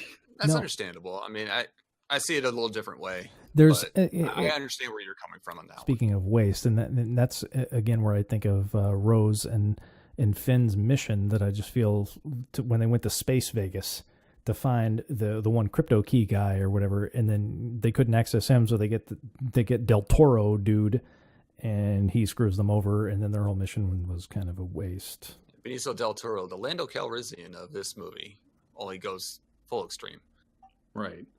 And we'll cover that when we get to Finn and Rose, but I guess all I'm getting at is it just, I think what bothers me is that there's such an emphasis in all the other movies about the light side and the dark side and how tempting the dark side is and how powerful and terrifying it is. And there's a gravitas to everything. You could. In this movie, it just doesn't feel like any of it matters. Right. There was no definite light or dark. It was very muddled in the gray, leaning one side or the other. You could do gray, but I feel like if you did gray Jedi, you would almost have to treat them like the dark side because they're using dark. And I feel like if you ever explored that, you're going to have to, in the film, you're going to have to treat them like dark. And this is just bad storytelling, really, because all it needs to do is it just needs to define it better. Because I actually was watching a few interviews with George Lucas, and one thing I thought was really fascinating was I found one where he actually explained that balance to the Force meant light side. That, like, you know, he basically said, like, balance to the Force is not like the light and dark are equal. It's the fact that, like, balance means, like, he talked about the fact that dark side is chaos, you know, and then dark side is disorder in the galaxy and disbalance. And that light side, by its very nature, is balance, order, harmony. So when he talked about there being a balance to the Force, he didn't mean like light side and dark side were equal. He was saying that light side would eventually triumph over evil. Okay. And I just wish I wish that was more well defined in the other movies, because that probably would have given more direction to this one. Especially in the last one, there was a lack of light side and dark side in episode 7, but it was a setup for this one, so I can kind of let that go. But you're right, I think that it was a lot of these elements were very muddled in the gray area as opposed to very definitive light versus dark. And if you notice, Rey's clothing gets darker gray, like when she goes to Snoke's ship and around that, she kind of, you know, her tones have darkened down. It's like she's kind of slowly going towards that dark side, but not all the way. Right. So there's hints at it, but there's no definite light and dark, which I think. And there's no real temptation either. And that kind of bugs me too, because it's, you know, Luke is clearly fighting the temptation of the dark side. And, you know, it's a seduction. It's an enticing thing. And I never really feel like Rey is struggling with that. I don't know. I mean, it's very confusing. You're right. There was lack of definition in that whole area. So it's understanding that it's very confusing. And then also that applies to Kylo Ren as well. Oh yeah, very much so. Because that's why I was saying I didn't really feel the conflict in him. The only time I saw conflict in Kylo was when he's attacking Leia's ship. And when he decides not to shoot. When he decides, did you see the expression on his face when he decides not to shoot and his wingman shoot anyway instead? I mean, it was like, that was good. It's like he says, follow my lead. And then all of a sudden it's like, no, I'm not going to do this. They take care of it, what needed to be done for him. And it's like, oh man, that should have, part of it was like, that really happened. That should have been me, but it wasn't me, kind of thing. You know, I thought that part was actually really good. There's good scenes in there with them. Yeah, there's a lot of like great I said, scenes, I love the speaking back and forth to each other. I thought that was a really interesting element. That had some great character developments. And I think that individual parts of the characters are handled very well. But taken as a whole, it's very But as a muddled. whole, it's very all over the place. It's very muddled. I also thought it was a really big mistake that Rey is pretty much absent for most of the third act in that, on Crete. Like, yeah, she's in the Falcon, but like, I mean, for your main hero to sort of be like not kind of there. taking the side mission, Yeah. she's doing the rescue mission. She took the TIE fighters away, which was a big help, but after that it's like we got to figure out a way to find them, and it's like, okay, you go do that while we focus on what's happening front and center. I think it was just a way to get rid of her so that they could focus on Luke and Kylo. It's entirely possible, and I think you hit the nail on the head with that one. I love her arc with when Luke asks, "What's the Force?" and then she's like, "I don't know, lifting rocks and stuff," and then she ends up having to lift rocks to save people at the end. I was like, yes, I like rocks. That. I mean, like I said, there's good stuff. I'm not trying to say that it's all bad. I'm just saying that, like, for me personally, I thought this was one of the weakest points of the movie, was just that they just weren't very clear. And like I said, I would have respected it more had they just committed and said, we're going Gray Jedi, versus just not really doing anything. It was sort of just nebulous all over the place. And what did you think of her solo training herself? I mean, she's got the staff, and she's obviously very adept with it, with the last movie and everything. We know that, and she's using it to kind of training her fighting styles. And then she looks down and sees the lightsaber, and it's like, I'm trained to be a Jedi. Let me use a Jedi weapon and do it with that. I thought that was a good scene, especially because she's frustrated that Luke won't train her. Exactly. She's like, well, if he won't do it, I'll just take it upon myself to learn as much as I can, or do what I think is right. And with me, is like, I love that she's taking this initiative, but Derek, this goes back to what you were saying before, is like, I feel like she's more of a Mary Sue in this than she was in the last one, because she can pick up the lightsaber and just start training herself. And again, I think a lot of her problems actually stem from how poorly written Luke is, because I think it would have been much, much better had Luke actually trained her for a little bit. And Mark Hamill agrees with you. And had her struggle a little bit. Had her fail. Exactly. Yes, that would have felt a lot more earned, and it would have felt a lot more natural. It would have, especially because Yoda even said that failure is the best teacher. Exactly. Yes, right. And it would have been so great to see that in Rey. It was something that needed to be done. He needed to get over himself faster, train her, have her fail, and then continue with where they had. I think that they missed that there. They missed a step. Well, the only thing Ryan Johnson's done before this, I believe, is Looper, which, I mean, I didn't mind Looper, but... He did Brick as well. Oh, okay, yeah. I didn't mind Looper. I didn't mind it so much, but at the same time, Looper had its issues, but it wasn't...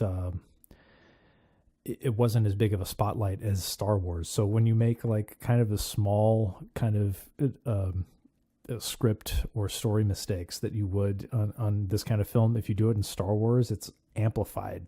Yeah, I think that goes back to not having a cohesive story for all three. Kind of what, like I said earlier, a la George Lucas.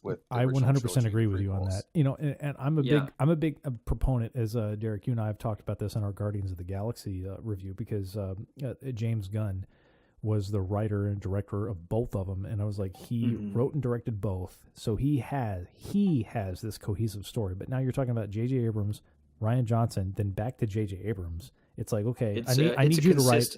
Yeah, it's like, I need you to write the first and third act, but then this other guy's going to write the second act, and I will kick the blame slightly back to J.J. Abrams on this, simply because he didn't want to do it. No, there's a big problem J.J. has. I like J.J. Abrams, but he has a big problem with, he's too obsessed with mystery and not enough with answers. I love that he knows how to draw an audience in with mystery, the mystery box, if you ever saw his TED Talk.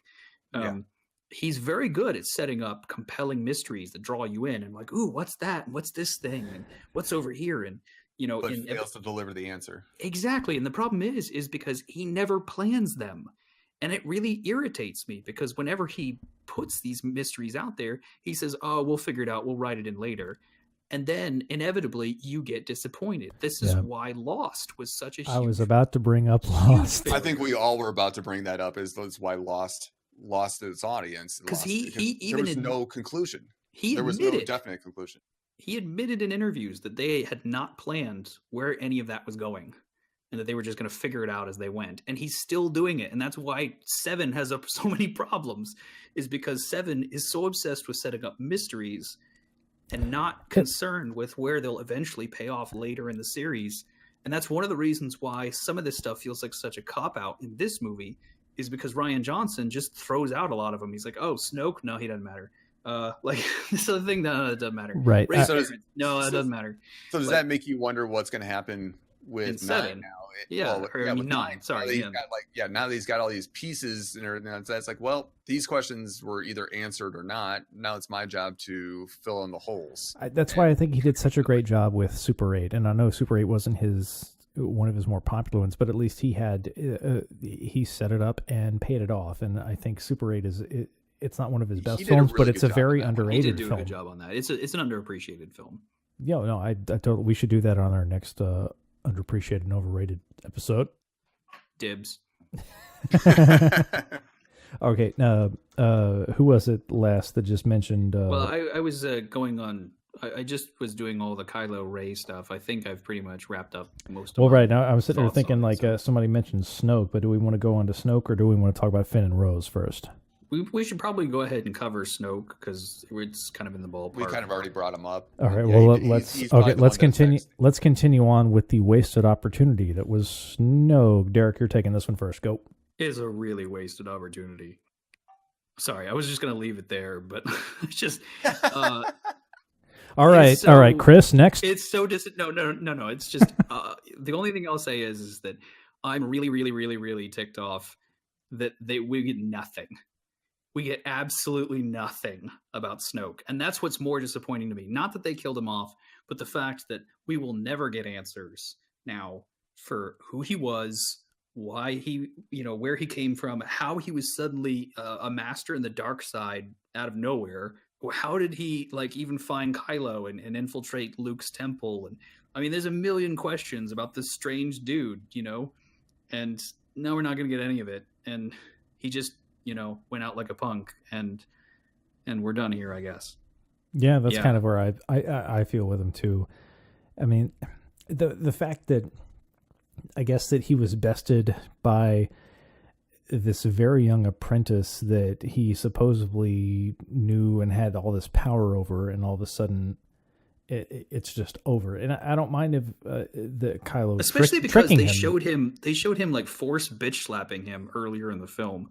Like when Kylo, I mean, seriously, like when Kylo gets a little angry and starts to step up, he's like, sit down, and then lightning basically shoots everywhere. The bully effect. Yeah. So it's like, you got force fucked. I like that force bitch slap. But I'm just saying, they make it very clear that he's extremely powerful, and that he's the guy calling the shots and everything else. And then it's like to suddenly just have him be like, oh, he got stabbed by a lightsaber to the side. Like, okay, all right, that's it. That's all. I mean, it was kind of cool how they did it. Like we agreed. I thought it was cool how Kylo manipulated his thoughts with it. But it still feels like going down like a punk. It still feels like a really wasted opportunity. This guy's so powerful. Suddenly just, oh, nope, guess not. All right, let me ask you to do something then, Derek, Ben as well. As much as we want to always erase episode 1, 2, and 3, the Clone Wars, from your memory banks, just for the next 30 seconds. Oh, it's so easy. Okay. Easy, since I hadn't really seen them. Now look so at Empire and Return of the Jedi and put Snoke in Palpatine's place. It's the same story. And it's about the same amount of screen time. I mean, too. Yes and no, but I think... Okay, give me a counter then. It's the same. You got a powerful individual that is basically using his pawn in the dark side to do his bidding here, there, and everywhere. And sure, but okay. Here's where it is from a film setup point, because when you start episode 4, you always talk about the Empire and the Emperor and everything. It's because you have an empire. Obviously, this empire has an emperor. And that's set up. That's set up in episode 4, so you've already got that established, and so you just assume that's, it's like any other thing. Like when you start watching Robin Hood and you have Prince John or whoever, King Richard. Like, you don't need to know how they came to power.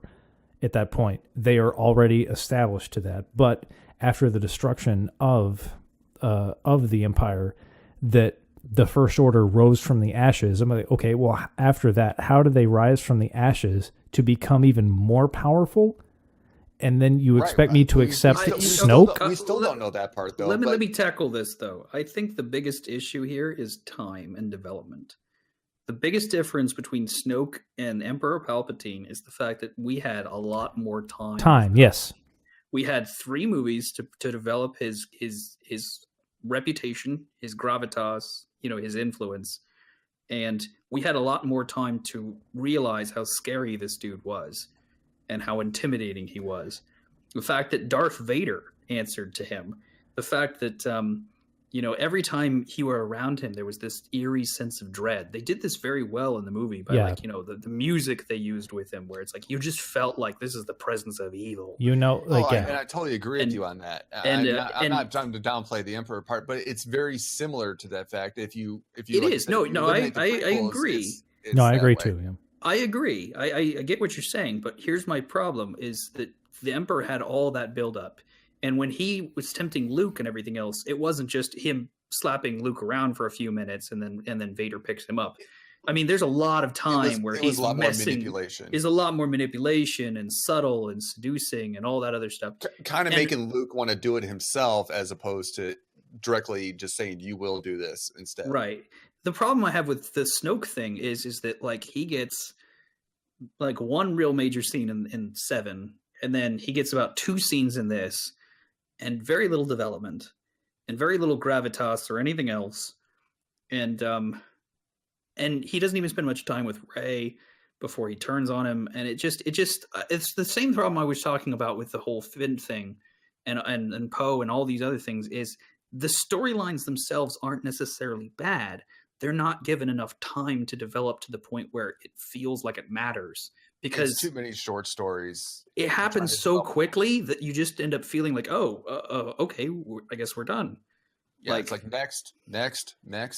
Exactly. And that's the problem I think that they have with Snoke, is that Snoke feels like he was like, I guess it's like an expectation thing. You feel like he's supposed to be there to the end of 9. And it's supposed to build up to this big grand thing. And there's like, no, I guess we're just done. Right. I would have been a lot better with the lightsaber attack that Kylo does on him, which I thought was brilliant, a way of doing it. I would have been much better with him maiming him in a way, as opposed to killing him straight out. Like if he had chopped off his arm and he was able to, behind his guards, make his escape. It's like, oh, he's turned on me, I'm going to leave. And that's where you go from there. Now, and that would have even made more sense, because I remember being really weirded out that the guards attacked them, because it's like, well, the dude's dead. Game over, man. Game over. Yeah.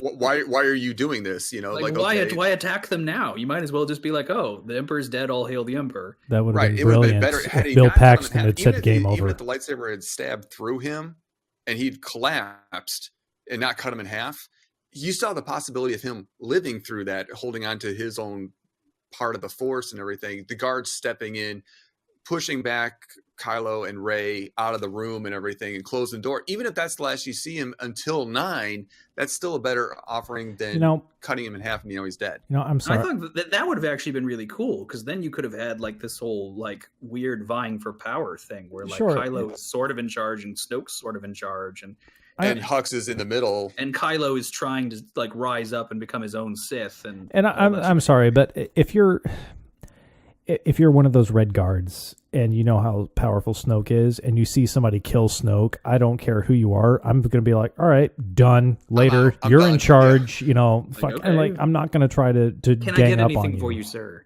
Yeah, I'm at that point. I'm taking a knee, I'm putting my weapon out in front of me, going, "You now are, Well, I the mean, king is dead. Long live the king." That's kind of what happened though with General Hux when they were in the Walker. When he's like, "I'm going down there. What are you talking about?" And throws him against the wall. He's like, "Yep, right away, sir." Yeah, and he actually that scene was good. I like that. No, that was good Star Wars humor. Like there's a few other humor things that go kind of overboard, but that was good. That was really good Star Wars humor. Yeah, I agree. I think there's a wasted opportunity with Snoke, and I really, really I don't want to harp on this, but I feel like it was such a missed opportunity not to have more scenes with Snoke training Kylo, because that would have given us a lot more interest in Snoke's character and Kylo's character. This kind of goes back to what we've been talking about, splitting the movie and making the first half longer into that one, and then the second half. I think there's enough material here. We could have gotten both 8 and 9 out of this movie if they'd done it. Easily. Yep.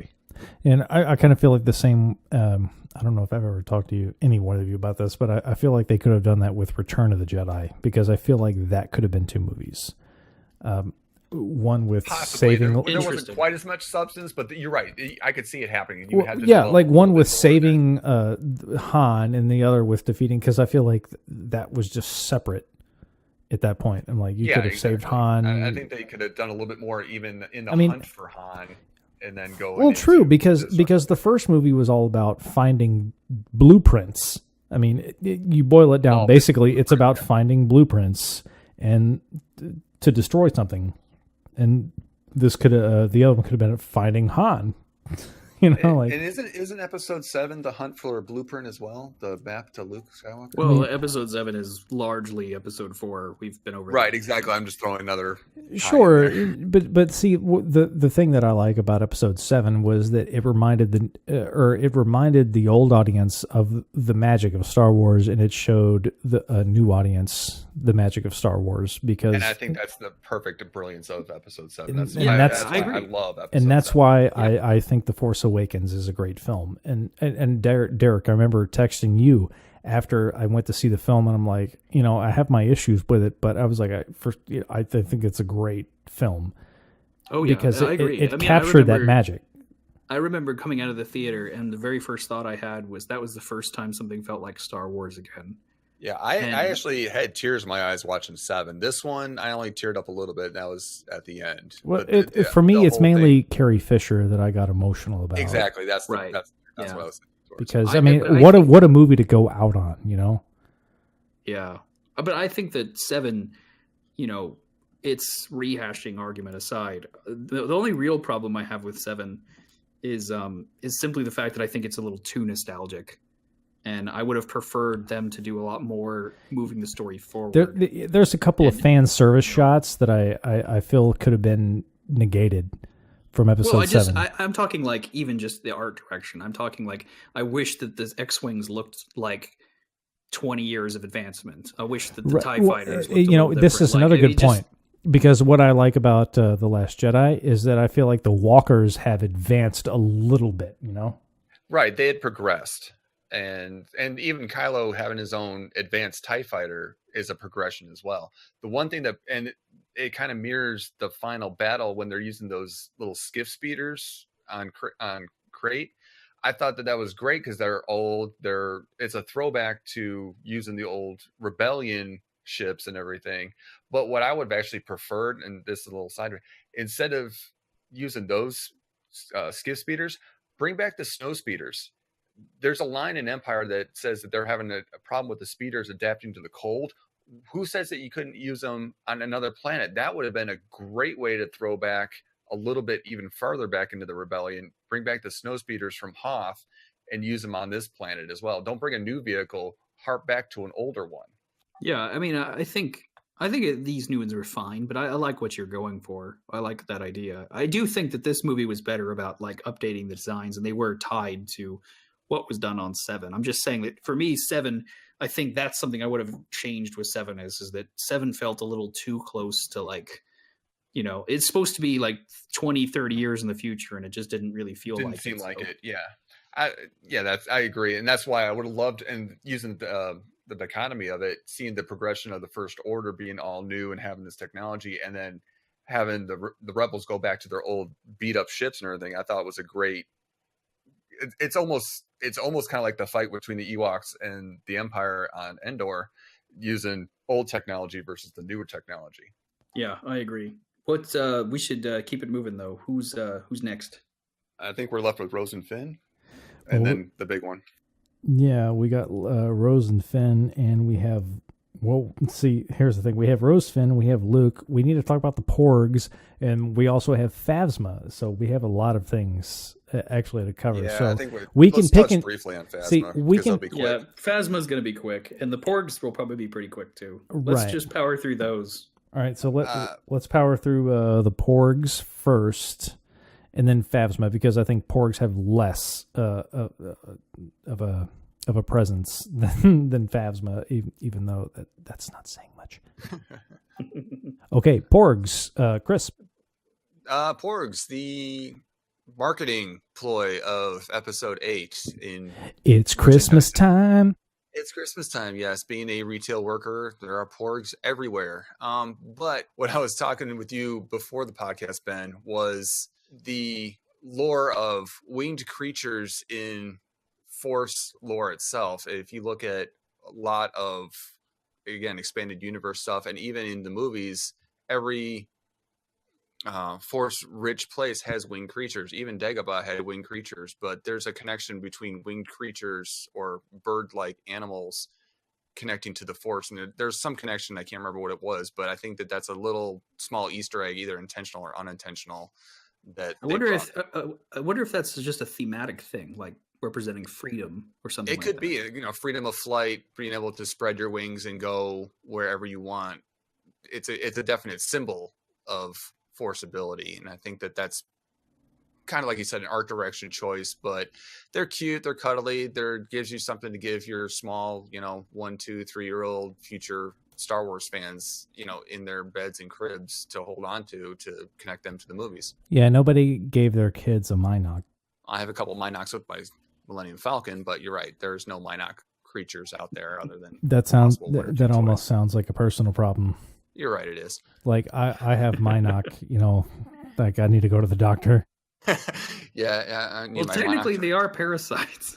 Oh, no, but I think it was it's the Ewok philosophy. It's a way to get smaller kids to pay attention to the movie. I mean, I thought it was kind of cute the way that they had kind of already infiltrated the Falcon and were nesting in there. I thought it was a quick shot, but I thought it was kind of a cute thing.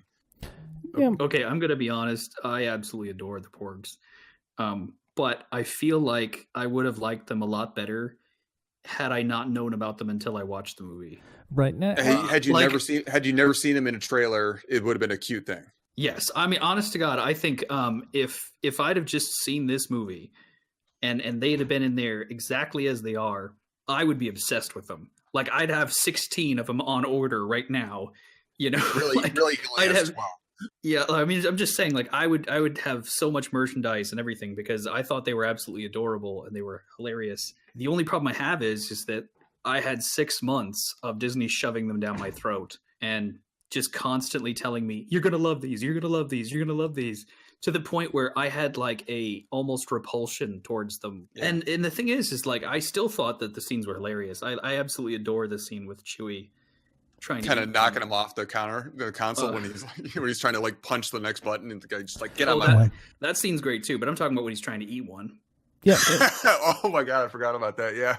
I think the reason that to me is the joke that works the best in the whole movie. And then you get the eyes of the one, the lip quiver, and it was I think that's what makes that joke work so well. Is that it's already funny when you see the three of them and he shoos them away, but when you get the suddenly the smaller, cuter one with the big eyes and the lip quiver. It's like, that's my brother. Oh my God, that's so funny. Yeah. I love that scene. So that's a joke that's a joke that stretched out that actually worked as opposed to the general hugs.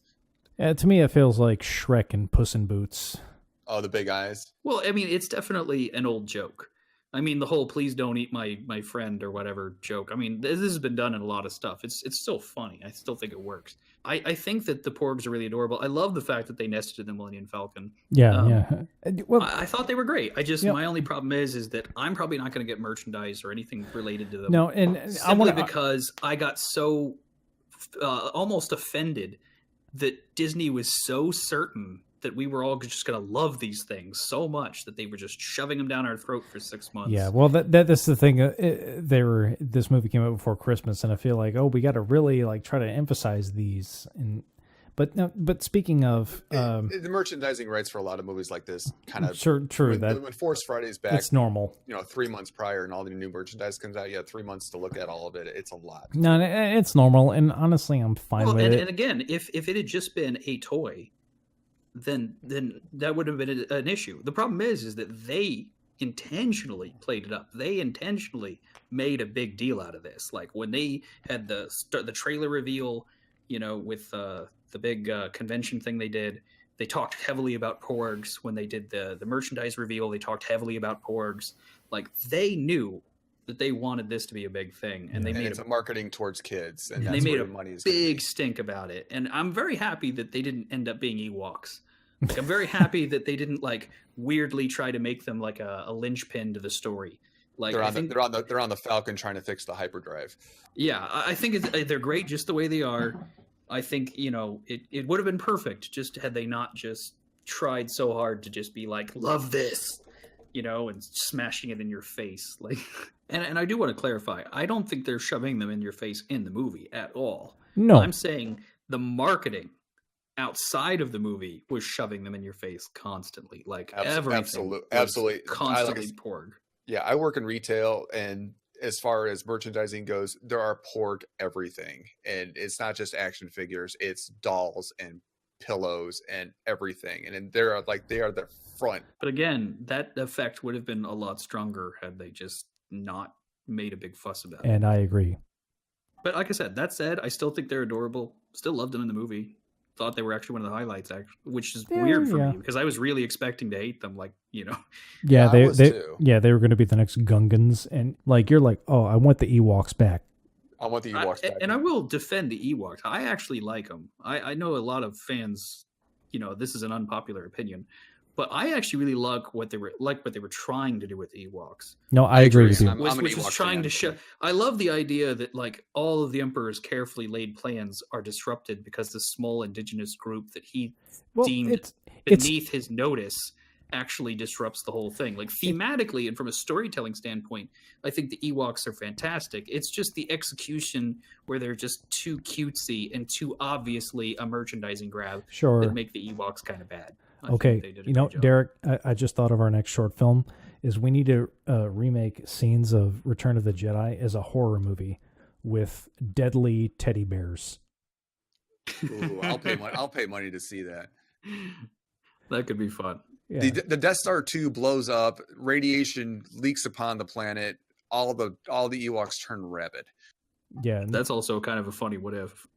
And that picks up where Battlefront 2 is when the girl looks up and sees the Death Star is blown up, and then all of a sudden all the radiated Ewoks come at her in a swarm and they're running. This is great. Have something here. It's definitely an interesting idea. Okay, so all right, let's touch on Phasma, the Boba Fett, now in true form Boba Fett of this movie. Phasma, she dies next. Phasma goes down like a punk. She gets the Fett treatment. It's exactly the same. I mean, like, it's pathetic. Yeah, I mean, I'm frustrated more because I would love to have seen her be more badass in this. I'm going to be a dick about this. They lied to us. They're like, oh, Phasma going to have a bigger role. No, she fucking didn't. They lied to everybody. I was a big proponent of like, yeah, they're going to have more of her. And no. What a waste of Gwendolyn Christie too. Like, I mean, she's a fantastic actress, and just that's such a waste of her talent and time. I really do feel like this was another example of Ryan just being like, I just don't want this. It just felt like he was just like, we got to, gotta have Finn do something. Here's Phasma again. Fans are going to like it. Okay, we're done. It didn't really feel like there was any effort to try to make her interesting. And I did think it was kind of lame that they sort of went this, I don't know, roundabout way to make an excuse for why, Finn could fight her hand to hand and why they didn't just shoot him. They're like, oh, let's not just shoot him with blasters. No, let's execute him with these energy axes or something. Let's make him painful. Let's make it a painful way. Well, an energy axis wouldn't be painful. It'd be instant, just like a blaster. So it was kind of stupid. So I don't know. Like I said, it was just a big wasted opportunity. I was really hoping. I thought Phasma would be a really cool side villain that they could have done a lot with. Well, yeah, it would. I mean, they had her as a stormtrooper, but shiny, and it was like, okay, this is to emphasize. When I'm looking at it, okay, this is to emphasize somebody special. But apparently, they weren't anybody special. They were just somebody. They were just a stormtrooper that got to show up in 2 films. That's what made them special. So, well, and again, this goes back to what we said before. It feels like this is something that would have worked better in 9. Like to have, I like the idea that this was building up to a big confrontation between her and Finn because of their history. You know, she represents everything he rejected. You know, thematically, this could have worked very well, but it's sort of like a throwaway here. Yeah, it's going back to Ryan Johnson. Basically, I think Ryan Johnson forgets that there's an episode 9 coming up. You know, And I wonder he's killed a lot of things. It's like, okay, by the way, oh wait, I still have an episode 9 to do. Oh man, I killed off, you know, half the people that should be in there. Do you think he did that because he knew he wasn't doing 9? maybe that would be a poor excuse. That'd Wow. be petty as heck. that would be petty. that's pretty fucked up and funny, kind of. But I'm just saying, like, I can kind of see someone being like, "This is the only chance I get to do Star Wars. So I'm going to do everything. And I'm going to do everything. I'm going to kill off all the people that are key important. So now that Well, whoever takes over, what I episode find 9 fucked gonna up be is screwed. it seems Star Wars killed off everybody except the person that actually died in real life. You know, it's like That's a valid point. like when I was like, okay, you kill off Han, Harrison Ford's still alive. You kill off Mark Hamill, or you kill off Luke, Mark Hamill's still alive. But you want to, if through this film, you keep Leia, Carrie Fisher, who has actually died, but you don't kill her off in the movie. So I'm wondering, and this is my assumption, and we'll see what happens, but I'm gonna be pretty certain on this. I guarantee they saved footage from shooting The Last Jedi that they're gonna cut and use in Episode 9. They may have filmed her death. They may have filmed something else, but I just feel like they can't just start Episode 9 with, oh, by the way, she died. Possible. I'll get my theory on that. Go for it. And everything. No, just go. Go. I really think that they'll answer the question of Leia's death in the opening crawl. I think that's just put her. You know, the resistance is on the move and everything, and suffered a huge setback. General Organa has died in the most recent engagement. We find our heroes at their last ditch effort. I don't think they'd do it so flippantly as that. I think honestly they'll at least have it in there long enough so that they can give her a funeral, like the way they did with like Padme in Episode 3. Okay. Like I feel like they're gonna give her like some sort of like kind of symbolic funeral thing. Okay, but I think that'd be about the extent of it. I can see that. Like if you look at the crawls, like the first 2 paragraphs are always kind of like what has happened, and the third paragraph is like, and this is where we pick up with our heroes. Maybe that third paragraph is like General Organa has died, and our resistance has tried to find a place to bury her, and that's where we pick up with the resistance and that storyline with a funeral right at the beginning. All right. What I want to do from here, let's move on to Finn and Rose. And I think what I want to do is I'm going to save the final and best character, Luke, for next time, because we're already running up on 2 hours here. So let's talk. Yeah, I think that Luke's going to take a lot longer. Luke's going to take a while. It's going to take a while. And it's also going to draw in a lot of the characters we've already talked about. Yeah, right. So I think let's cover Finn and Rose, and I think that should be that will cover it for today. So, Chris, do you want to start Finn or Rose, whoever you want to go with, or both? Combine them if you want. Combine both because they spend a lot of time together. I mean, Rose's story is really great. I love the fact that she becomes a hero coming from a position of nothing. Basically, she's a technician. She spent like the last couple hours preventing people from defecting, essentially, or leaving. And so she's lost her sister. She's crying about it, and it's her rise to try to do something that matters now. And that's where she runs into Finn is still trying to find, again, like kind of like Rey, he's trying to find his place of what to do in this. He's a fighter, but he doesn't really he's the newest piece to the resistance, and he's still trying to figure out a way that he can affect it. And he's trying to do it on its own, which I don't particularly like. He's trying to do everything his way on his own without a plan. It's just, I'm going to do this, I'm going to do this, I'm going to do this because I'm pissed off at the First Order. Yeah, Rose was probably one of my second favorite character of this film. Like I said, Poe was probably my first, but minus really? one. I gotta be honest, she was my least favorite character. Well, of the whole thing. The thing that I liked about her though, like, is, as Chris said, like, it's everything she lost up till like when you first meet, like, and she's there to stop people from leaving because people have been leaving, and that they felt hopeless, and she wasn't given, for me, like, I really liked her, but she wasn't given a whole lot to do. Now, the what I didn't like was at the end when she was like, that whole speech at the end, like, winning isn't killing the ones you hate, but saving the ones you love. My problem with that scene was the fact that she just like rammed his vehicle as he was trying to commit suicide. I'm like, well, that could have killed you both. He's got the kamikaze run to take the ship into the battering ram and potentially end it, and she takes a last ditch hope for that away for a selfish reason. Yeah, but this is where I gotta chime in here real quick. I'm sorry. This is why this is among the reasons she bothers me so much. Like, well, you said that she becomes a hero. I don't think she does. I really don't think that she does anything of value in the movie. I mean, like, I think her sister was amazing. Like, the stuff they did with her sister and sacrificing herself to destroy the dreadnought. But, like, if you really look at what Rose does, she does almost nothing. She isn't trying to talk people out of defecting. She's just zapping them when they try. She tries to take initiative to save everyone, and that's great. But, like, they clearly screw up in a big way, because not only do they fail to get the thing down, but they also inadvertently give up the secret, plan of the rebellion and get a lot of rebels killed. Then when they get back down to the planet, they go out on the attack run, but Finn actually wants to do the ultimate sacrifice. He wants to help save the rebels, and then she selfishly knocks him out of the way. And that's where there's no point in her entire arc where I'm like, she's not really doing the right thing. And that's where that's where I when I came in with what I agree that she didn't, that wasn't the heroic moment, but it wasn't a heroic moment. But for me, it was like, she let her personality take over, or her feelings take over. Like, she loves Finn, and when love isn't logical. Okay, like, love is not logical. So you're not going to do a logical thing. I think the line she gives is really good.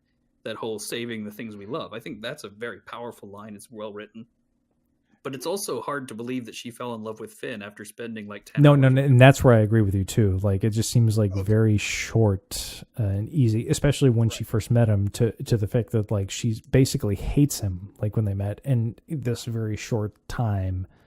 And then she goes on with that mission with him that ultimately leads nowhere.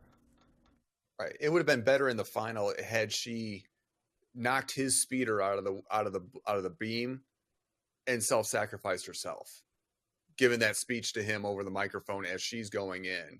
That would have been great. That would have been very powerful. That would have been the saving, redeeming feature and everything.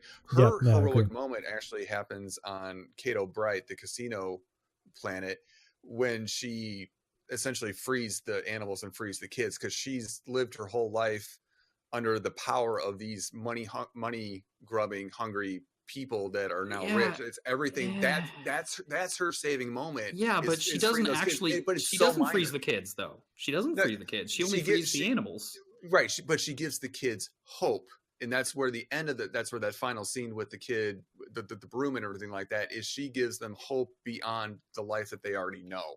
But I don't see. I never really felt that though. Like, it was sort of like I didn't get it. I didn't get it until the end. She has such a short interaction with them that it's like, I would have felt better had it felt like she gave them a message of why they should believe in the rebellion or something. Well, the kids got the ring. Well, yeah, no, I get that. I'm just saying, like, it's too short, and like, again, the speech that she gives to Finn, a similar speech to those kids, that they can stand up and fight for themselves, and they don't have to stay here, and they can be anything they want to in the galaxy with hope and a belief. That would have been great, but that was missing. And their thing at the casino, I want to touch on later, but I want you to finish the whole thing with Finn and all.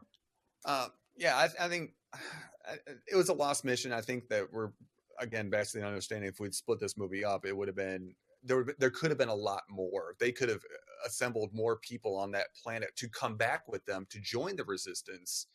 And it would have, it would have aided. We don't see the resistance grow. All we see is the resistance dwindle down. I think if we'd gotten some more hope into that, that would have been fine.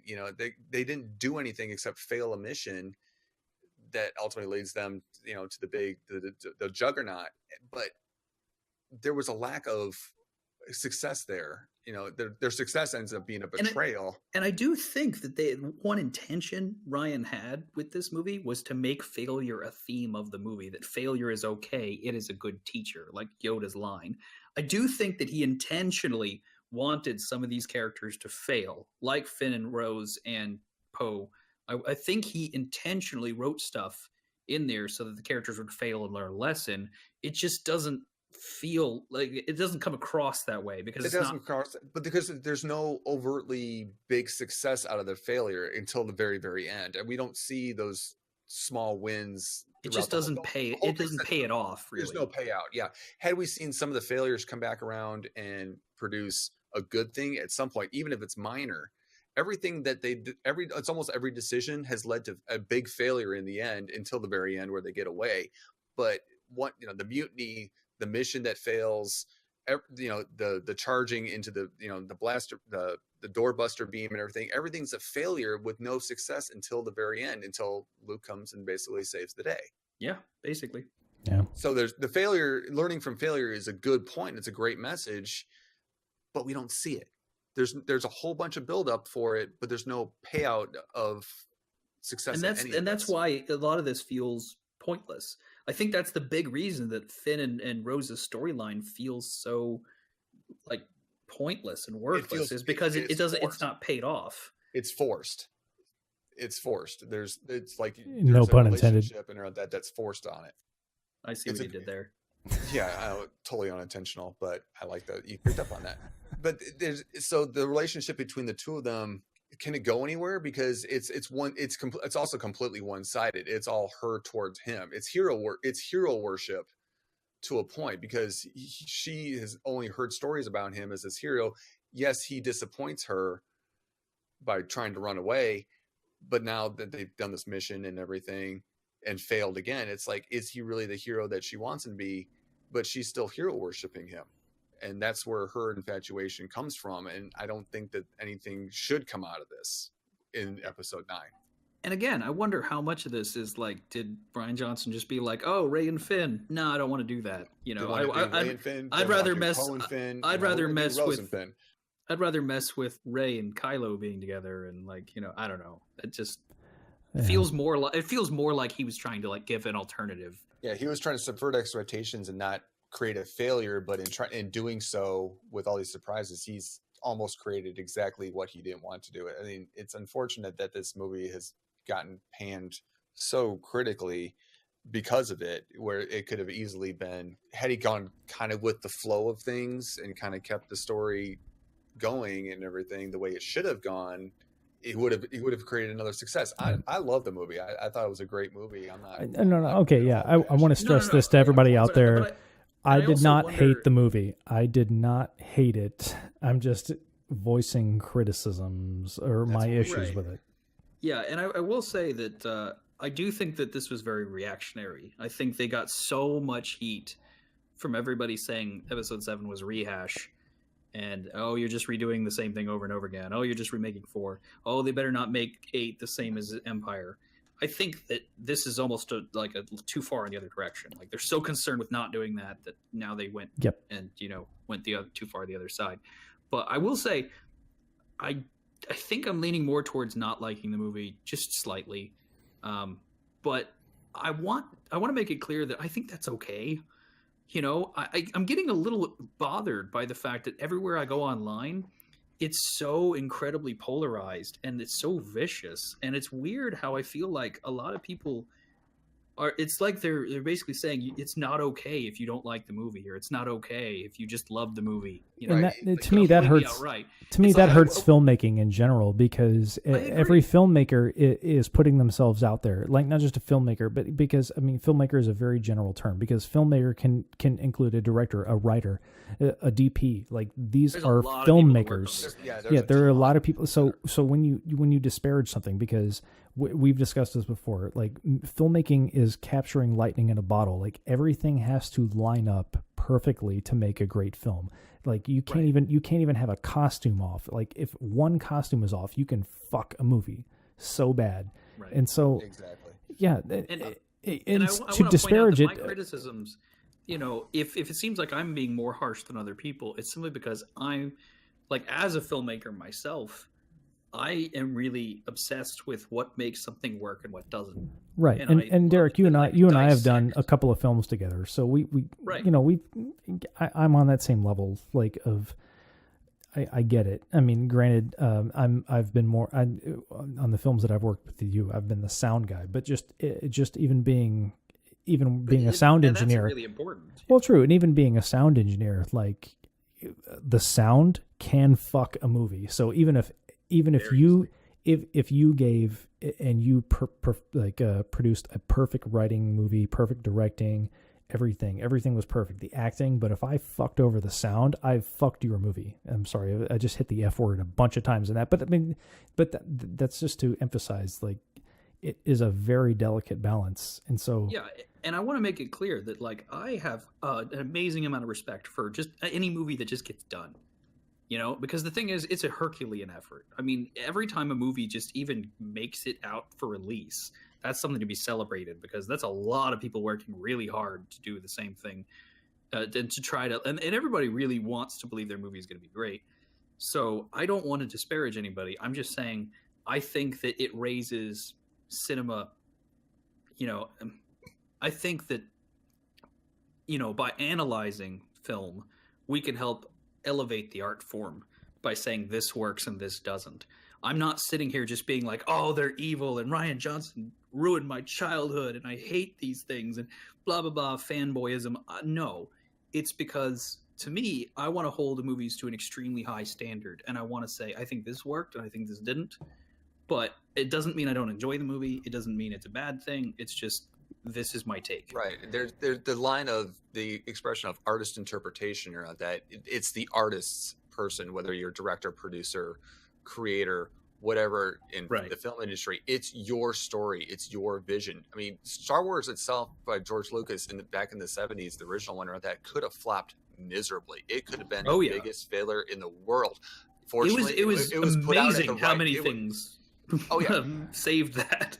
Yeah, it was put out at the exact right time, is what the industry needed. It opened a lot of doors.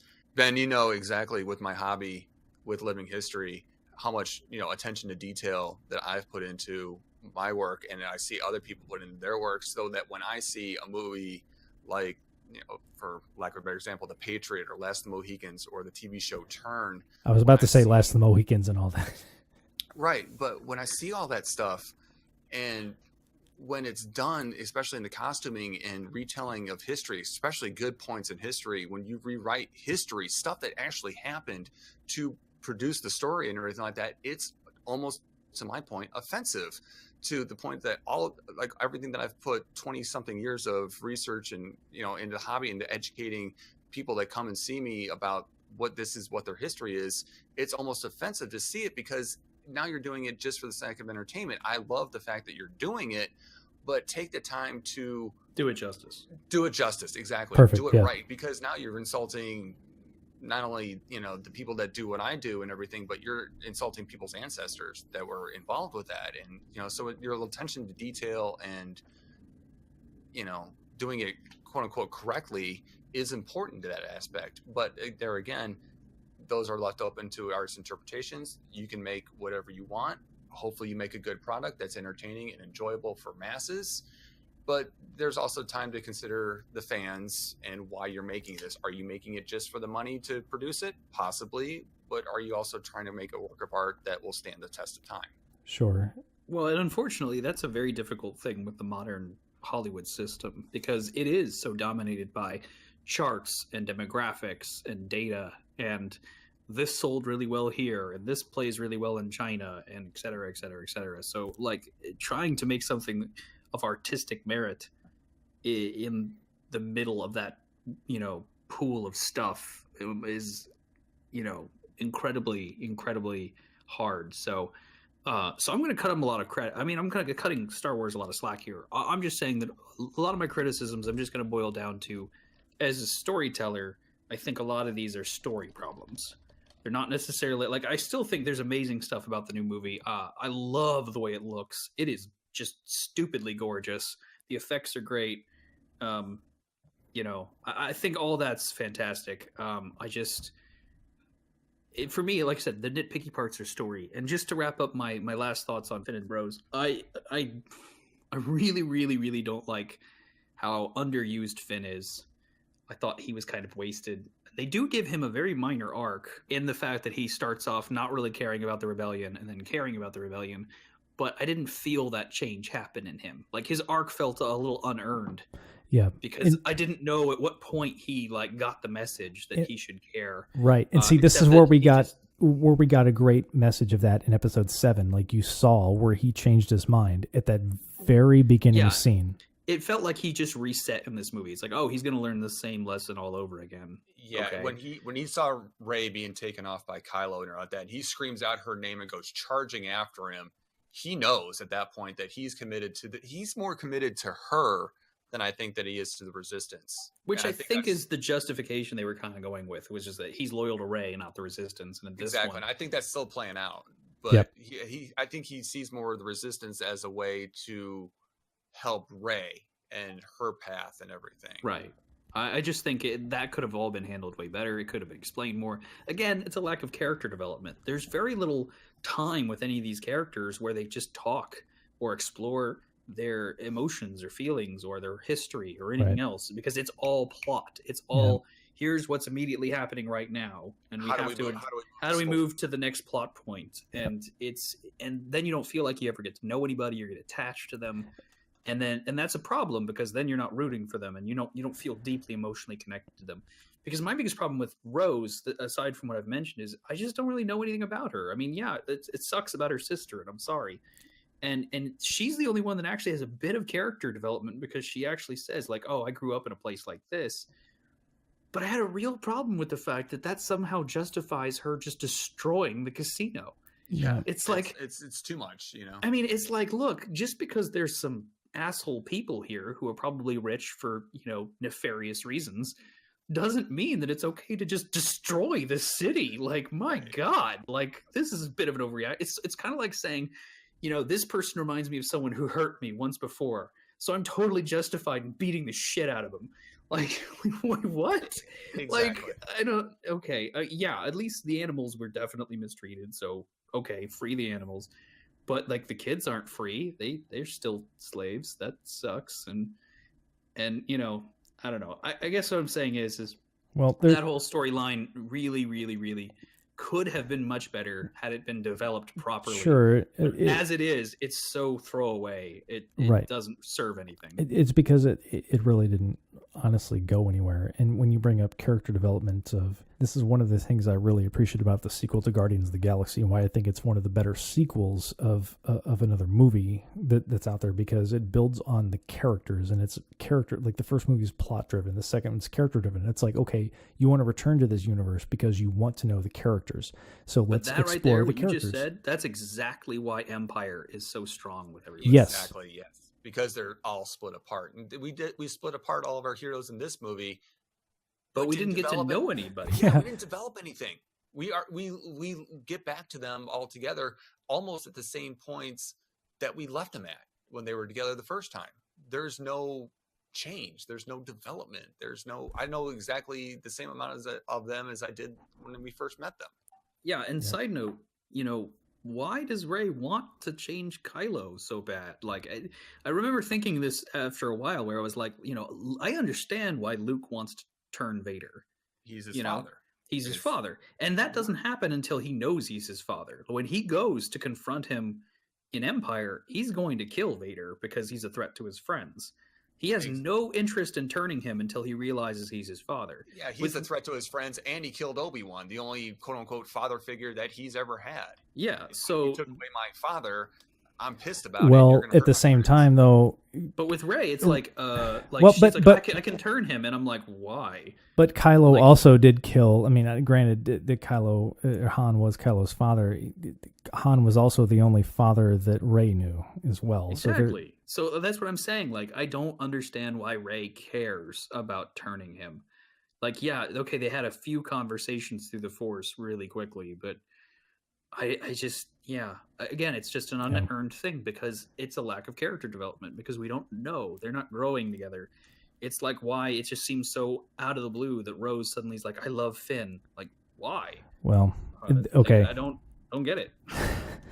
No, I totally get it. And this is something we'll have to continue for next time because we still have to talk about Luke, and almost that's going to be an episode in itself. I'll just wrap up by essentially saying the same thing I've said before. I just think it's rushed, it's a lack of character development, and I think all of it could have been amazing had it been 8 and 9 and not just 8. But it still had amazing stuff in it. Still looks gorgeous. Still amazing scenes. Love the porks. Love the, light speed ship through the Armada. The lightsaber fights were cool. Still pretty awesome movie overall. Just some real bad story problems. Yeah. Yeah, I'm gonna echo that with my final thoughts. Is that I love the movie. I'm looking forward to seeing it again after Christmas. I'll be interested in talking with you guys again after you see it the second time or third time if you go again. A lot of things rushed. I thought it was a great, well-made movie. Visually stunning. I thought this was probably one of the best visual movies I've seen in a long time. Special effects mixed with practical costume characters, a la original trilogy. Mm-hmm. And I'm very glad that we got what we got. I'm sorry that we seem like we're nitpicking it, but it's what. Well, no. It's not nitpicking it. You can still appreciate and like a movie, but you can still point out where you feel that things need improvements. Because even if I love, there's certain films that I love, and I can still point out the issues with those films. I think it's important to remember that we're analyzing the movie is what we're trying to do. We're attempting to analyze the movie. It's some people can see it as nitpicking, and that's fine, But I don't hate the movie. The whole point is to be able to objectively look at it, step back and say, I think this worked, I think this didn't, and here's why. I think, is really valuable. And I'm hoping that when I see it again, that stuff that maybe I was critical about now or the first time seeing it, I don't want to say I'm going to accept it a little bit more, but maybe I'll see it in a different light. Maybe I'll pick up on something that I missed or connection that I missed that maybe will make something make more sense. That maybe I'll see the direction that Rian Johnson was going for. Yep. Maybe I just missed something because I was too focused on a new movie. Yeah, we'll see. There was a lot to take in, just especially when something this big and you go into the theater and like, okay, I have to take in everything and remember it all at once. Like, and I'm hoping that like when it comes out on Blu-ray and DVD, that when we get the deleted scenes or extended scenes and stuff like that, I'm hoping that by watching those, I watch those because they're cute and like, okay, maybe this would have been better, but I'm hoping I don't get that aha moment more than once while watching all the deleted scenes going, why didn't you leave that in? Why didn't you leave that in? That makes a lot more sense. I feel like this would have been a much better movie had you done it that way. Also, crystal foxes are awesome. They are. They stole the show. I like them more than porks. Agreed. There's the stuffed animal. Well, thank you guys for letting me join in here. I'm looking forward to doing the second part of it with you guys and with Ian when we get him back. For sure. All right. Derek, take us away on this, Derek.